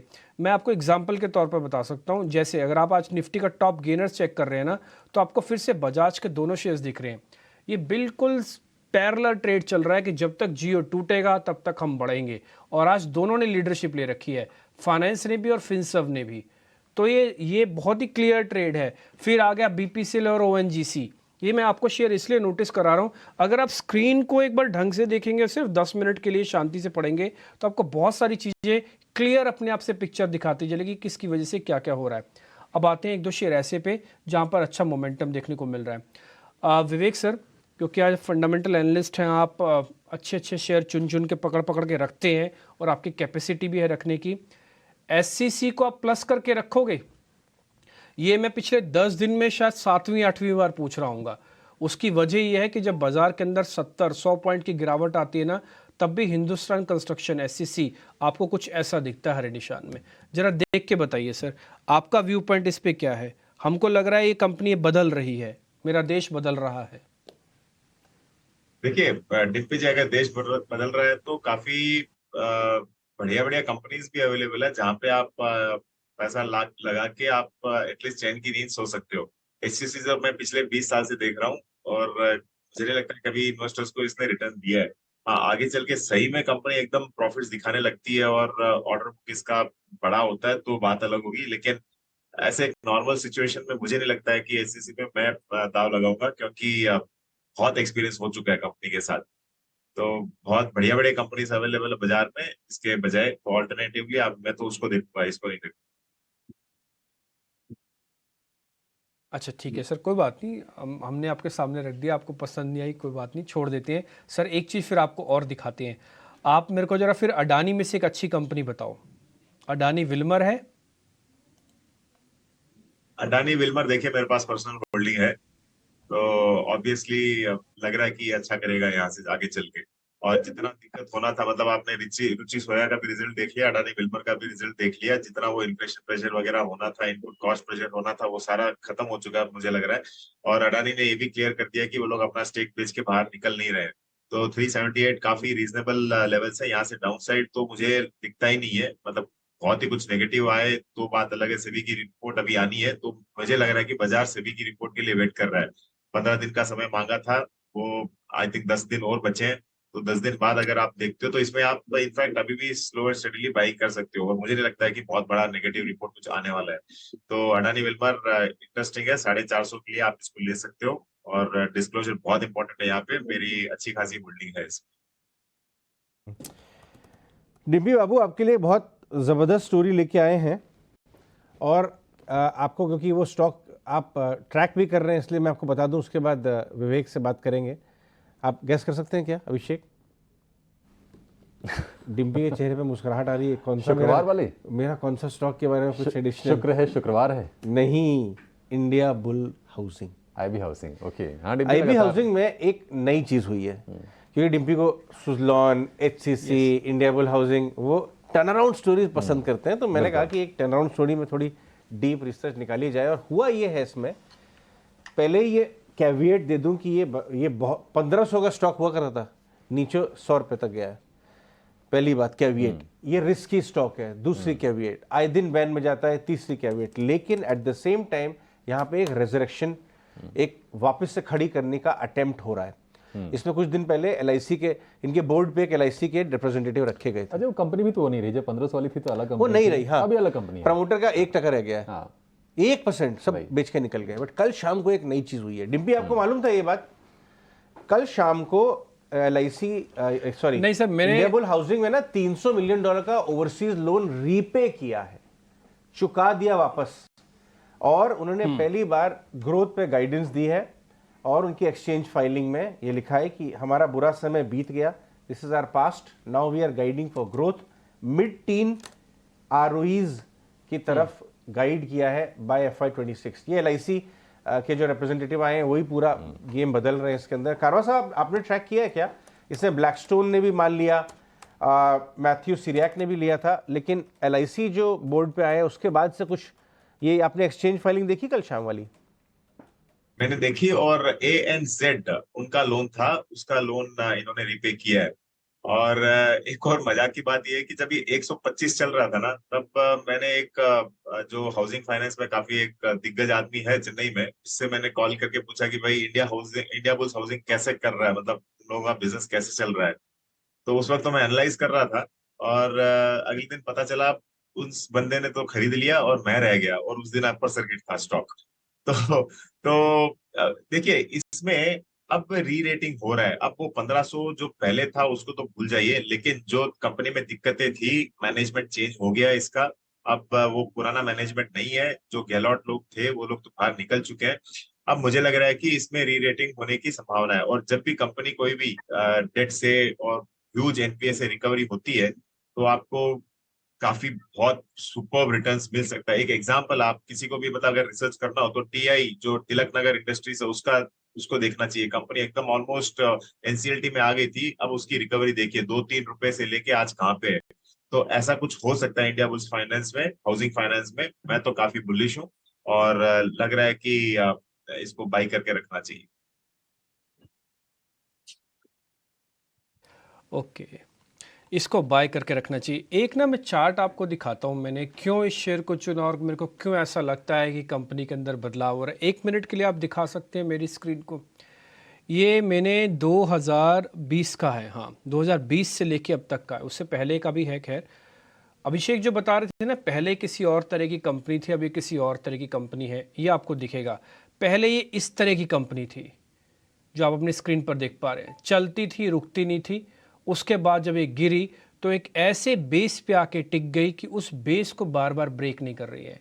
ये जो टेक्निकल्स वाले लोग हैं उनको बहुत अच्छे से समझ में आ रहा होगा कि मैं क्यों इस बारे में बात कर रहा हूँ कि मल्टीपल ईयर मल्टीपल प्राइस का बेस इसके पास नहीं है। अब उसके पास अच्छी चीज़ ये है कि जैसे से अजय बता रहे हैं कि उन्होंने पे कर दिया, कारवा जी भी बता रहे हैं कंपनी ठीक हो रही है, इसलिए मेरे को लग रहा है कि बिल्कुल बाय जोन में है, ऐड करके रखना चाहिए। इसलिए आज हमने सुबह आपको ये बताते हुए कि बाय जोन वाली कंपनी है, एकदम से नहीं पैसा बनेगा, रख लीजिए, 6 महीने में आप याद रखेंगे अगर सब कुछ ठीक रहा तो। अजय ठीक है ना हमारी सिलेक्शन? बहुत बढ़िया, बहुत बढ़िया। देखिए चार्ट जो है ना वो आपकी तरफ इशारा कर देते हैं। इनको आप देखिए, इन स्टॉक्स में क्या हो रहा है, नज़र रखिए, उसके बाद डेवलप होती है। आज ही सर्किट नहीं लग जाएगा इसके अंदर, लेकिन ये वर्थ कीपिंग ऑन रेडार है और इसके साथ चार्ट्स और फंडामेंटल मैच करते हुए नजर आ रहे हैं। ठीक है, इंडिया बुल्स हाउसिंग। लेकिन वायदा बाजार का एक और खिलाड़ी सन टीवी ने आज सिक्सर लगाया है और 600 रुपए के ऊपर ये शेयर चला गया है। लगातार 3 दिनों की बढ़िया तेजी इसमें हो रही है और ये 52 हफ्ते की ऊंचाई पर ये शेयर ट्रेड कर रहा है। 607 रुपए का आज इसने हाई बनाया है। सन टीवी, संतोष, क्या आपको लगता है कि शेयर ये और चलेगा, अभी यही नहीं रुकेगा? हालांकि हम देख रहे हैं कि जो तमाम मीडिया वाले स्टॉक्स हैं, चाहे वो पब्लिशिंग वाले हों या फिर ब्रॉडकास्ट वाले हों, हर जगह रौनक है इस वक्त। यस अभिषेक, यस मीडिया वाले से रिलेटेड स्टॉक्स आउट परफॉर्म कर रहे हैं। मुझे लगता है कि ये आने वाले क्वार्टर्स में और आउट परफॉर्म करेंगे बिकॉज हम इलेक्शन की तरफ बढ़ रहे हैं, तो इनका आने वाले क्वार्टर्स का परफॉर्मेंस बहुत अच्छा रहने वाला है। और टेक्निकली भी बात करें तो सन टीवी एक क्लासिकल फ्लैग फॉर्मेशन का ब्रेकआउट दिया है। हालांकि एक थोड़ा रेजिस्टेंस जरूर है जहाँ कुछ पॉज ले सकता है, ये अराउंड 610-615 की रेंज में, लेकिन लग रहा है कि जैसे मार्केट थोड़ा सपोर्टिव रहेगा और ये 610 के ऊपर सस्टेन करने में कामयाब हो जाता है, शायद स्टॉक 700-750 की ओर भी बढ़ सकता है। सन टीवी को खरीदने की सलाह है। लेकिन आज हम देख रहे हैं कि अगर हम कुछ और स्टॉक्स को देखेंगे, शॉपर्स स्टॉक में करीब 7% के आसपास की, 7 नहीं अब तो 9-10% के आसपास की गिरावट इसमें हो गई है। 734 रुपये का भाव है और इसमें खबर यह आई थी कि इनके एमडी और सीईओ वेणुगोपाल नायर ने इस्तीफा दे दिया है पर्सनल रीजंस के चलते, और 31 अगस्त कंपनी में इनका आखिरी दिन होगा। कविंद्र मिश्रा को प्रमोट किया गया है और उनको अब एमडी सीईओ का की जिम्मेदारी मिलेगी। सीईओ और ये हमें ना एक्चुअली पॉइंट ये है कि इनके ऊपर लोगों ने बड़ी आशाएं लगा रखी थी, बहुत बड़े टर्नअराउंड की, बहुत बड़ी, कोविड में बड़ा अच्छा काम भी किया। एग्जैक्टली उसी की वजह से तो ये डिसअपॉइंटमेंट उसकी वजह से, तो डिसअपॉइंटमेंट बिल्कुल है भी है। नंबर दिखाए जिस आदमी ने, जैसे आप बता रहे हैं, और बाजार पसंद करता था इनको बहुत ज्यादा, वेणु जी को, तो उनके सडन एग्जिट की न्यूज बाजार को पसंद नहीं आ रही। क्रेडेंशियल्स ठीक-ठाक हैं अजय। ओके, ये बात भी सही है। अनीता डोंगरे वाली जो कंपनियां हैं, ग्लोबल डीसी वगैरह वहां काम करके आए हैं, पेपी जींस के भी में भी इन्होंने काम किया है और बड़े पदों पे काम किया है, तो उनके भी क्रेडेंशियल्स ठीक हैं। तो समझना ये है कि क्या वेणुगोपाल के जाने को लेकर निराश हो, क्योंकि कोई ना कोई एक दिन तो आता ही है, कंपनियां लोग छोड़ते हैं, आगे बढ़ते हैं, और उन्होंने बिल्कुल व्यक्तिगत रीजंस के चलते छोड़ी है कंपनी। अब बाकी निराशा लोगों में क्यों है, निवेशक क्यों निराश है, उसकी थोड़ी सी और पड़ताल जरूर करेंगे। लेकिन विवेक, शॉपर्स स्टॉप आप किस तरह से देख रहे हैं इस डेवलपमेंट को, और क्या ये गिरावट, बड़ी गिरावट, किसी को अगर शेयर पसंद हो, लेने का मौका है क्या ये? देखिए, ये जो रिटेल चेन है मुझे अच्छी नहीं लगती यार। मतलब इसका जो बिजनेस मॉडल है मुझे अच्छा पसंद नहीं है। और कैसे कमाते, दो स्टोर थे इधर चेन्नई में, वो भी बंद हो चुके हैं। तो मुझे तो कुछ भी समझ में नहीं आ रहा, मैं तो अवॉइड करूंगा ऐसे स्टॉक को। और मैनेजमेंट, देखिए मैनेजमेंट में कोई चेंज हो उसको मैं बड़ा नेगेटिव या पॉजिटिव नहीं लेता हूँ, क्योंकि आपने जैसे सही कहा, कभी ना कभी सबको जाना है और कोई ना कोई नया आएगा आएगा, वो चाहे HDFC हो, चाहे L&T हो, या फिर शॉपर स्टॉक हो। लेकिन बिजनेस मॉडल वाइज मुझे लगता है कि काफी कॉस्टली मॉडल है इनका, और आपको प्रॉफिटेबिलिटी हमेशा ये दिखाती रहेगी, डाउटफुल है, मैं तो अवॉइड करूँ। ट्रेंड भी नेगेटिव है। इनफैक्ट सिर्फ शॉपर स्टॉप ही नहीं, देखिए शॉपर स्टॉप में एक अच्छी रिकवरी आई, या किसमें, कौन सा स्टॉक लगाया था आपने, ठीक है, नहीं, ट्रेंड भी आज नेगेटिव है। ट्रेंड में भी एक खबर ये आई है कि जो जूडियो करके है उसकी और योस्ता की प्राइसिंग आपको पता है ना, कि रिलायंस ने योस्ता करके एक ब्रांड लॉन्च किया, एक कारोबार लॉन्च किया, और अब जो है बहुत तगड़ा कंपटीशन हो जाएगा, उसके चलते ट्रेंड पे थोड़ा दबाव आ रहा है। खैर यही नहीं, ट्रेंड चला भी है, पिछले 3 महीने का लिखा ये चार्ट, बहुत तेजी से ट्रेंड चला हुआ है, तो कंपटीशन तो होगा ही, और स्टॉक में मुनाफा वसूली बन सकती है। बट किस लेवल पे वापस घुसेंगे आप, कुणाल आप जरा बताइए, अगर ट्रेंड देखिए 3 महीने में 30% चल चुका था, टॉप से थोड़ा सा मुनाफा वसूली, किस लेवल पे वापस घुसा जाए? काफी अच्छी मोमेंटम रिसेंट डेज में ट्रेंड में देखने को मिली है, लेकिन हाँ एक प्रॉफिट बुकिंग यहाँ पे देखने को मिली है। एंड इंट्राडे चार्ट पे देखने आए तो 100 MA के नीचे की मोमेंटम स्टार्ट की है। लाइकली चांसेस है 1950 से लेके 1900 तक के लेवल ये स्टॉक दिखा सकता है। ये लेवल आएगा तभी मैं एंट्री के लिए बोलूंगा, उससे पहले इसमें एंट्री नहीं करनी चाहिए। 1900 तक के लेवल मिनिमम मुझे स्टॉक में देखने को मिल रहा है। और अजय जी, कुछ और स्टॉक्स है जो मेरी नजर में आए हैं, अगर आपकी इजाजत हो तो ट्रेडिंग आइडियाज में मैं देना चाहूंगा। श्योर, एक और स्टॉक मैं डिस्कस करना चाहूंगा अक्षय से, अक्षय भागवत से। अक्षय, अनंतराज में आज ब्रेकआउट नजर आ रहा है, एक ओवरऑल नेगेटिव मार्केट में 4% ऊपर पहले आधे घंटे में ही हो गया है, और ये फ्रेश ईयरली हाई, कितने ईयर हाई दिखाई दे रहा है। चार्ट्स क्या कह रहे हैं इसके, क्या लेवल्स मुमकिन है? बिल्कुल अजय जी, आपने सही कहा, ये ब्रेकआउट बहुत स्ट्रांग है। 208 के स्तर पे ब्रेकआउट देखने को मिला है आज, तो बहुत ही पॉजिटिव डेवलपमेंट है डे ट्रेडिंग के लिए। और अगर शॉर्ट टर्म के लिए भी देखें, मोमेंटम आप इसमें चेज कर सकते हैं। ब्रेकआउट जो है आज 203-4 के स्तर पे, तो ये स्टॉप लॉस बना के आप 230 का टारगेट मोमेंटम राइड के लिए करने के लिए बना सकते हैं। तो पॉजिटिव व्यू रहेगा, बाय करके चलिए।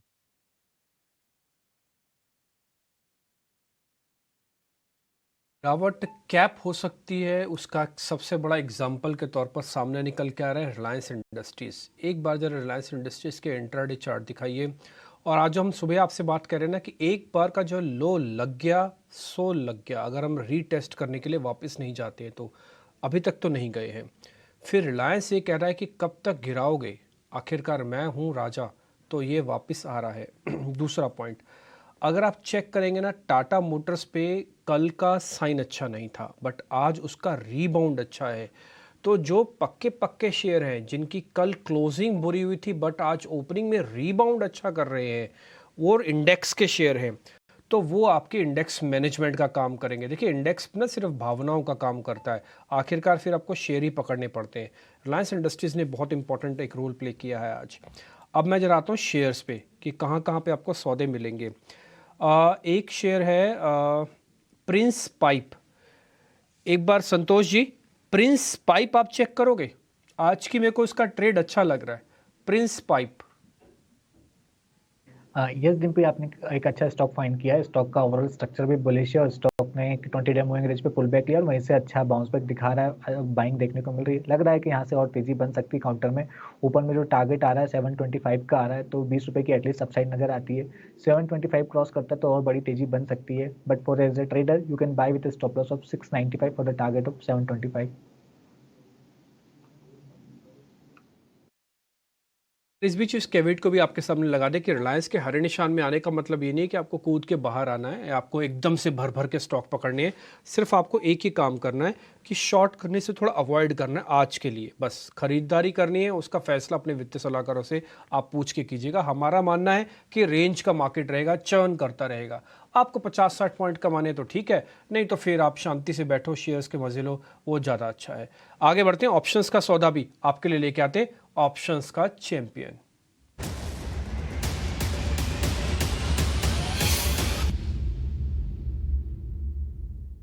आदित्य जी नमस्ते, बताइए क्या है आज का चैंपियन वाला ऑप्शन? नमस्ते डिम्पी जी, वेरी गुड मॉर्निंग। आप जैसे बात कर रहे थे, रिलायंस का ऊपर आना एक बाजार के लिए अच्छा संकेत है, थोड़ा स्टेबलाइजेशन मिल रहा है, तो मैंने स्टॉक चुना है आइडिया, जिसमें अगस्त के कॉन्ट्रैक्ट में हम काम करेंगे। 8 रुपए का कॉल खरीदेंगे 0.35 और 9 रुपए का कॉल सेल करेंगे, 10 पैसा है, तो उसमें मार्जिन रिक्वायर्ड है आपका 22,960। इसमें मैक्सिमम लॉस आपका हो सकता है 20,000 और मैक्सिमम प्रॉफिट हो सकता है 60,000। तो तेजी का ट्रेड है आइडिया में। 60,000 का प्रॉफिट हो सकता है, आप बता रहे हैं 20,000 का घाटा हो सकता है। इसके अंदर हमारे पैसे कितने लगेंगे ये और बता दो सर। 22,960 का मार्जिन लगेगा और 20,000 का लॉस और 60,000 का प्रॉफिट। ये तो बढ़िया है। तो फिर आप ये करें कि पैसे भी ज़्यादा नहीं लग रहे, इसका ना फ्यूचर नहीं लेना अभी, आप ऑप्शंस में ही काम करो इसका, क्योंकि एक तो ये वीकली। अच्छा ये 31 तारीख वाली है ना सर, ये अगस्त वाली आप बता रहे हो ना, 31 तारीख वाली एक्सपायरी? हाँ जी, मैंने जब ये ट्रेड ढूंढा था तब 35 रुपए और 10, मैंने जब ये ट्रेड निकाला था तब 35 और 10 पैसा चल रहा था भाव। अभी थोड़े थोड़े बढ़ गए, बट ट्रेड बुलिश का अभी भी है। ठीक है, देखिए इसका ना लॉट साइज बहुत बड़ा है, इसलिए आपको प्रॉफिट और लॉस की फिगर 20-20, 60-60 हज़ार रुपये की दिख रही होगी। नहीं तो अमूमन आप रोज़ अगर इस ऑप्शंस वाले सौदों को नोटिस करते होगे ना, तो आप ये बात भी नोटिस करते होगे 5,000, 8,000, 10,000 तक का ट्रेड आपको मिलता है, लेकिन सीधा 60,000 का मुनाफा आपके पास आ सकता है। इसलिए कृपा करके अगर आपके 3-4 सगे साथी हैं, आपको लग रहा है कि हमको एक साथ खरीदना है, एक साथ ले लो भले ऑप्शंस को। अगर आपको लग रहा है कि नहीं हमसे ही मैनेज नहीं होगा, 20,000 का घाटा हम नहीं देख पाएंगे, तो लीव द ट्रेड। जहां कंफ्यूजन हो लीव द ट्रेड, ये आप अच्छे से नोट कर लो, फोटो खींच लो। 35 पैसे के आसपास खरीदनी है, 10 पैसे पे एक कॉल बेचनी है, 8-9 की स्ट्राइक है, और ये स्टैंडर्ड डिस्क्लोजर भी हम आपके लिए लेके आ गए। बहुत शुक्रिया sir, thank you very much. Friday वाले दिन बिल्कुल अपने तो फ्राइडे वाला ही फीलिंग दिलवा दिए कि 60,000 लेके जाओ, पूरा हफ्ते का एक ही बार में सारा पैसा एक साथ ही आ जाएगा। चलिए बहुत शुक्रिया sir, thank you very much. 64-65 point का नुकसान अभी निफ्टी पर दिख रहा है, 204 पॉइंट का नुकसान इस समय बैंक निफ्टी भी दिख रहा है। दोनों कोशिश कर रहे हैं अपने आप को संभालने की और चलाने की। एक शेयर मेरे लिस्ट में और है, जरा मैं वो और पता कर लेता हूँ। लक्ष्य अगर आप हैं तो जरा मेरे को एक कैश का स्टॉक आपसे पता करना है, कैस्ट्रॉल इंडिया। काफ़ी दिनों के बाद इस तरह का वॉल्यूम और इस तरह का पार्टिसिपेशन इसमें दिख रहा है, जरा चेक करके बताएंगे कुछ इंपॉर्टेंट है क्या? जी, चार्ट स्ट्रक्चर अच्छा लग रहा है। ये 50 RSI से रिबाउंड हुआ है डेली टाइम फ्रेम में। मुझे लगता है कि ये थोड़ा सा और चल सकता है यहाँ से। 155, 158 तक के टारगेट्स हो सकते हैं। जो आपका स्टॉप लॉस होना चाहिए वो 143 का होना चाहिए। तो थोड़ा बड़ा स्टॉप लॉस दे रहा हूँ, क्योंकि थोड़ा रिस्क आपका बचा रहेगा यहाँ पे कि यार अगर ये थोड़ा वो झटके भी मारता है तो 143 मुझे नहीं लगता जाएगा, अगर अपसाइड कंटिन्यू रखना है इसे तो आपका 143 स्टॉप लॉस है, 155, 157 का टारगेट कम से कम एक हफ्ते का भी रखें। आगे बढ़ते हैं और एक और बहुत बढ़िया वैल्यू क्रिएटर कंपनी से बातचीत आगे लेके जाते हैं। जी हाँ, आईपीओ के बाद बहुत ज़्यादा पॉपुलर नहीं हुआ था रिटेल एचएनआई में, लेकिन पिछले एक साल में मिसेस बेक्टर का स्टॉक लेके आइए डायरेक्टर साहब आप। इनफैक्ट यहाँ हम ईटीन ऑफ स्वदेश पे मिसेस बेक्टर की वैल्यू क्रिएशन जर्नी को बहुत क्लोजली ट्रैक कर रहे हैं, और ये कंप्लीटली बैक्ड बाय फंडामेंटल्स है। आप पिछले 4 क्वार्टर के नंबर्स देख लीजिए, मैनेजमेंट की कॉमेंट्री देख लीजिए, और आपको कतई इसके अंदर शक नहीं होगा कि डबल से ज़्यादा 3 गुना पिछले एक साल में मिसेस बेक्टर हुआ है। और इनका प्रॉफिट जो अजय आया था ना, वो एक क्वार्टर में ही वो डबल का फिगर आ गया था। हम तो 300-350 रुपए से यहाँ बहुत क्लोजली मिसेस बेक्टर को ट्रैक कर रहे हैं, क्योंकि मैनेजमेंट बहुत ही क्वालिटी मैनेजमेंट है, और ये जो कैटेगरी है ना कुकीज़ वाली, ये अभी स्क्रैच द सरफेस भी नहीं हुई है। हमारे साथ कंपनी के CEO मनु तलवार जी जुड़ रहे हैं बातचीत करने के लिए। तलवार साहब बहुत बहुत शुक्रिया हमसे बात करने के लिए। हम यहाँ सब ईटीन ऑफ स्वदेश पे आप जैसी स्वदेशी कंपनियां जो बढ़िया काम कर रही हैं और बड़ी दिग्गजों को टक्कर दे रही हैं और वैल्यू क्रिएट कर रही हैं, हम सब फैन हैं आपके और आपके प्रोडक्ट्स के भी। तो सबसे पहले ये बताइए कि अभी अपना कंपनी का जो फोकस है वो ज्योग्राफिकल एक्सपेंशन करने पे कैसा है? कौन से नए एरियाज़ में, रीजन्स में आप अपना कारोबार फैलाना चाहते हैं, अभी कितना है? और दूसरा प्रोडक्ट एक्सपेंशन। तो इन दोनों बातों में, क्योंकि सबसे ज़्यादा रुचि बाजार की इधर है, क्या नए प्रोडक्ट्स आएंगे आपके स्टेबल से और कौन से नए रीजन में आप फैलाने वाले हैं कारोबार?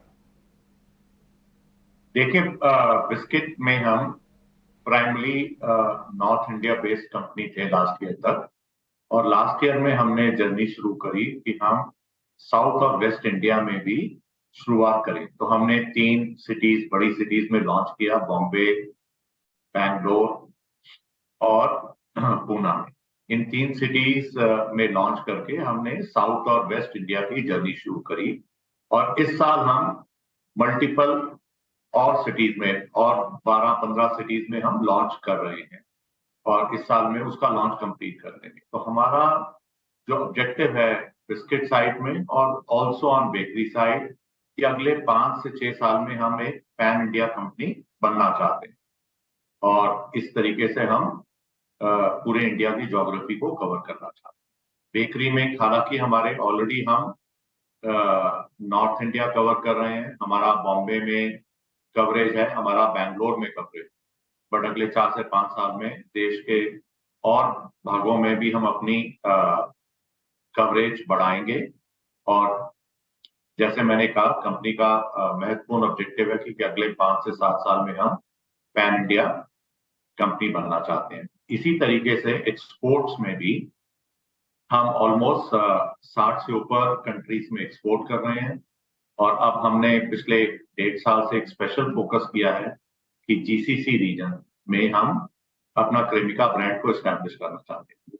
ऑब्जेक्टिव भी है कि अगले 5 साल में हम जीसीसी रीजन में अपना क्रेमिका ब्रांड को काफी मजबूती से वहां एस्टैब्लिश करें, और इसी तरीके से देश के अन्य भागों में, चाहे वो नॉर्थ अमेरिका हो, चाहे वो कनाडा हो, चाहे वो साउथ अमेरिका हो, तो इन सब भागों में हम अपना रीच बढ़ाएं, अपने कस्टमर बढ़ाएं, और इंटरनेशनली भी हम और ज्योग्राफीज को कवर करते हुए एक बड़ी कंपनी बने। बताइए कि ये जो सारे एफर्ट्स आप ले रहे हैं, एक तरफ एक्सपोर्ट्स बढ़ाना चाहते हैं, एक तरफ आप अपनी ज्योग्राफिकल एक्सपेंशन देश में बढ़ाना चाहते हैं 5 से 7 साल में, तो आपका जो एनुअल टर्नओवर है अगर हम बात करें, तो आपको लगता है कि वो 4 से 5 साल में डबल हो सकता है? और प्रोडक्ट इंजीनियरिंग में जो आप नए नए प्रोडक्ट्स लाएंगे, पैकेजिंग और अपने कन्फेक्शनरी बेकरी को बढ़ाएंगे, तो मार्जिन भी एक्सपैंड होंगे? देखिए, हमारी पहली बात यह है कि हमारी कंपनी के 4 बिजनेस वर्टिकल हैं, और चारों के वो एक छोटी कंपनी एक विद इन बड़ी कंपनी की तरह ऑपरेट इंडिपेंडेंटली चलते हैं। तो हमारे चारों बिजनेसेस पे फोकस रहता है, उनके इंडिपेंडेंट बिजनेस हेड्स हैं जो उसको बिजनेस को आगे लेके जाते हैं और उसको आगे बढ़ाते हैं। एज अ कंपनी हमारा फोकस हमेशा रेवेन्यू और मार्जिन पे इक्वल रहता है। हमारी कंपनी जितना सेलिंग और डिस्ट्रीब्यूशन पे फोकस कर रही है, मार्केटिंग पे फोकस कर रही है, जिससे कि हम एक्सपैंड कर सके, तो हमारा डिस्ट्रीब्यूशन एक्सपेंशन पे काफी ज्यादा फोकस है। जैसे कि हमने 22 अप्रैल में एक टारगेट लिया था कि हम अपने डायरेक्ट रीच आउटलेट्स को डबल कर देंगे मार्च 24 पे, और हम उस पे काफी सही तरीके से प्रोग्रेस कर रहे हैं, और हम वो टारगेट बिस्किट की साइड में जरूर अचीव कर लेंगे। तो हमारा डिस्ट्रीब्यूशन पे काफी फोकस है, एक्सपेंशन पे काफी फोकस है, विच इज ड्यूली सपोर्टेड। उसको सपोर्ट किया जाता है मार्केटिंग एक्टिविटीज के साथ। और दूसरा जो आपने मार्जिन में पूछा, मार्जिन हमारा इक्वी फोकस है, हमारा बराबर का फोकस है जितना रेवेन्यू पे। तो जैसे ही कंपनी प्रोग्रेस करेगी, हमारा टारगेट है कि हम मिड से हाई टीन्स की रेवेन्यू ग्रोथ हर साल अगले कई सालों तक लाते रहें, और उसके साथ हम धीरे धीरे अपने मार्जिन में भी इंप्रूवमेंट लाते रहें। तलवार साहब, एक और सवाल आपसे, वो ये कि आप देखिए QSR जो कि मैकडोनल्ड या फिर बर्गर किंग, उनको भी आप बन की सप्लाई करते हैं, और हम ये देख रहे हैं कि अब ना इनके अलावा भी छोटे छोटे शहरों में ऐसे छोटे छोटे तमाम आउटलेट्स हैं, बर्गर वाली कंपनियां अपने पैर पसार रही हैं। आप क्या वहाँ पर भी अपॉर्चुनिटीज़ देख रहे हैं? और ज़रा ये भी बताइए कि अभी QSR कंपनी से आपकी कितनी रेवेन्यू आ रही है? देखिए, QSR बिजनेस जो है वो आप बिल्कुल सही कह रहे हैं, वो काफी तेजी से एक्सपैंड कर रहा है। काफी नए चेन्स भी आ रही हैं, नए QSRs भी आ रहे हैं, और हमारे लिए वो सारे पोटेंशियल कस्टमर्स हैं। हम बहुत सारे ऐसे कस्टमर्स को सर्विस करते हैं। अच्छी बात यह है कि हम देश के 3 इम्पोर्टेंट भागों में बैंगलोर, बॉम्बे और दिल्ली में हमारा एनसीआर में प्लांट है, जिससे कि हम इन सब कस्टमर्स को सर्विस कर पाते हैं। और जो भाग में हम प्रेजेंट नहीं है वहां पे हम अपनी फ्रोजन के थ्रू उनको सर्विस कर पा रहे हैं। तो ये जो नए क्यूएसआर आ रहे हैं वो भी हमारे कस्टमर्स हैं और हम अपने कस्टमर्स ऐड करते रहते हैं। उससे कस्टमर जितना भी छोटा हो हमारे लिए महत्वपूर्ण है और उसके ऊपर हम पूरा फोकस रखते हैं। हमारी टीम है जो उनसे बात करके उनको एक्वायर करती है कस्टमर्स को, हमको अच्छे तरीके से अच्छी क्वालिटी का प्रोडक्ट देके सर्विस करती है। तलवार साहब, एक आखिरी सवाल, चूंकि आपके लिए ना बड़ा मार्केट हिमाचल भी है और वहाँ देखते हैं आपके प्रोडक्ट्स काफ़ी दिख जाते हैं। आप ये बताइए कि चूंकि वहाँ पर बड़ी बुरी स्थिति है अभी, लैंडस्लाइड, बारिश, पंजाब के भी कुछ हिस्सों में, चूंकि ये 2 बड़े मार्केट आपके हैं, क्या सप्लाईज थोड़ी सी डिसरप्ट हुई हैं? कैसे मैनेज कर रहे हैं आप? तो हमारी डेफिनेटली पिछले महीने में जब काफी बरसातें आई थी और लैंडस्लाइड हुई थी तो हमारे को कुछ दिनों की डिस्टर्बेंस जरूर आई थी। और इस महीने में भी कुछ पार्ट में जहां लैंडस्लाइड आई है कुछ दिनों की डिस्ट्रप्शन जरूर आई, बट हम अपने डिस्ट्रीब्यूटर्स के पास स्टॉक मेंटेन करके रखते हैं जिससे कि कंज्यूमर्स और रिटेलर्स तक हमारा स्टॉक बिल्कुल अवेलेबल रहे और हम कंज्यूमर्स को सर्विस कर सके। और हमारी वहां पे रेगुलर सर्विस रहती है, अगर कुछ दिन का डिस्ट्रप्शन आता भी है तो हम उसको कवर कर लेते हैं। हमारी लोकल स्टॉक अवेलेबिलिटी हमारे डिस्ट्रीब्यूटर्स के पास हमेशा अच्छी बनी रहती है जिससे कि वहाँ के रिटेलर्स और वहाँ के कंज्यूमर्स को हम रेगुलर अपने प्रोडक्ट से सर्विस कर सकते हैं। तलवार साहब, बहुत शुक्रिया आपका समय देने के लिए और अपने विचार शेयर करने के लिए, और कंपनी की क्या प्लान्स हैं आगे, क्या योजनाएं आप किस तरह से बना रहे हैं और स्केल कैसे करेंगे, इस पर जानकारी शेयर करने के लिए हमारे दर्शकों को भी काफ़ी फ़ायदा होगा इससे। बड़ा अच्छा लगा आपसे बातचीत करके। तो मिसेस बेक्टर्स फूड, बढ़िया पैसे बने इसमें, जिन्होंने आईपीओ में पैसे लगाए होंगे उसके बाद तो कमाल किया है कंपनी ने। 1056 रुपये का भाव, साल भर में 198%, 200% का उछाल, यानी कि जो शेयर था वो वहाँ से हो गया है 3 गुना, और नतीजे भी जो हाल फिलहाल वो भी बहुत अच्छे आए। विवेक, जरा एक राय आप मिसेस बेक्टर्स फूड पे दीजिए। यहाँ से आप किस तरह की ट्रेजेक्टरी देख रही हैं शेयर की? क्या निवेश करना है या फिर अब थोड़ा संभाल के करना है क्योंकि शेयर चला बहुत है? विवेक जी? अच्छा, ठीक है। अक्षय, आप बताइए, एक टेक्निकल चेक कीजिए जरा, चार्ट्स पे कैसा दिख रहा है? क्या उड़ान ये भरता रहेगा? आज थोड़ी नरमी जरूर है इसमें। बिल्कुल, आज थोड़ी नरमी है, पर मेरे हिसाब से एक रेंज बाउंड कंसोलिडेशन में है फेज में। 1015 का बेस है, ऊपर में 1125 का रेजिस्टेंस है। शायद थोड़ा और टाइम, एक 8-10 ट्रेडिंग सेशन की अवधि के लिए ये रेंज में रहेगा। ब्रॉडर चार्ट स्ट्रक्चर बहुत स्ट्रांग है, तो इसमें आप बाय अगर पोजीशंस है तो मेंटेन करके चले। अगर फ्रेश बाय भी बनाना चाहते हैं तो मैं रिकमेंड करूंगा आप बाय कर सकते हैं with a stop loss of 995, और एक्सपेक्ट करेंगे अपसाइड रेंज का ब्रेकआउट हो जहां पे अपना टारगेट बन सकता है करीबन 1200 के करीब 1 से 1.5 महीने के अवधि के लिए। बेक्टर्स फूड पर ये व्यू, लेकिन हम बाजार में देख रहे हैं कि थोड़ी सी स्थिरता ज़रूर आई है और इस वक्त अगर आप निफ्टी को देखेंगे तो 55 अंक नीचे है। 100 अंक से ज़्यादा गिरावट थी, थोड़ा संभला है, और उसके पीछे बड़ी वजह यह है कि रिलायंस जो कमज़ोर शुरुआत किया था, रिलायंस अब ऊपर आ गया है। 2500 रुपये के आसपास के भाव फिर से हो गए हैं, 0.25% के आसपास की तेज़ी है। 2442 का लो बनाने के बाद करीब 50-55 रुपये का सुधार रिलायंस में इंट्राडे में आ गया है, यानी कि 1% से ज़्यादा की। तो रिलायंस पर फोकस करेंगे, लेकिन उसके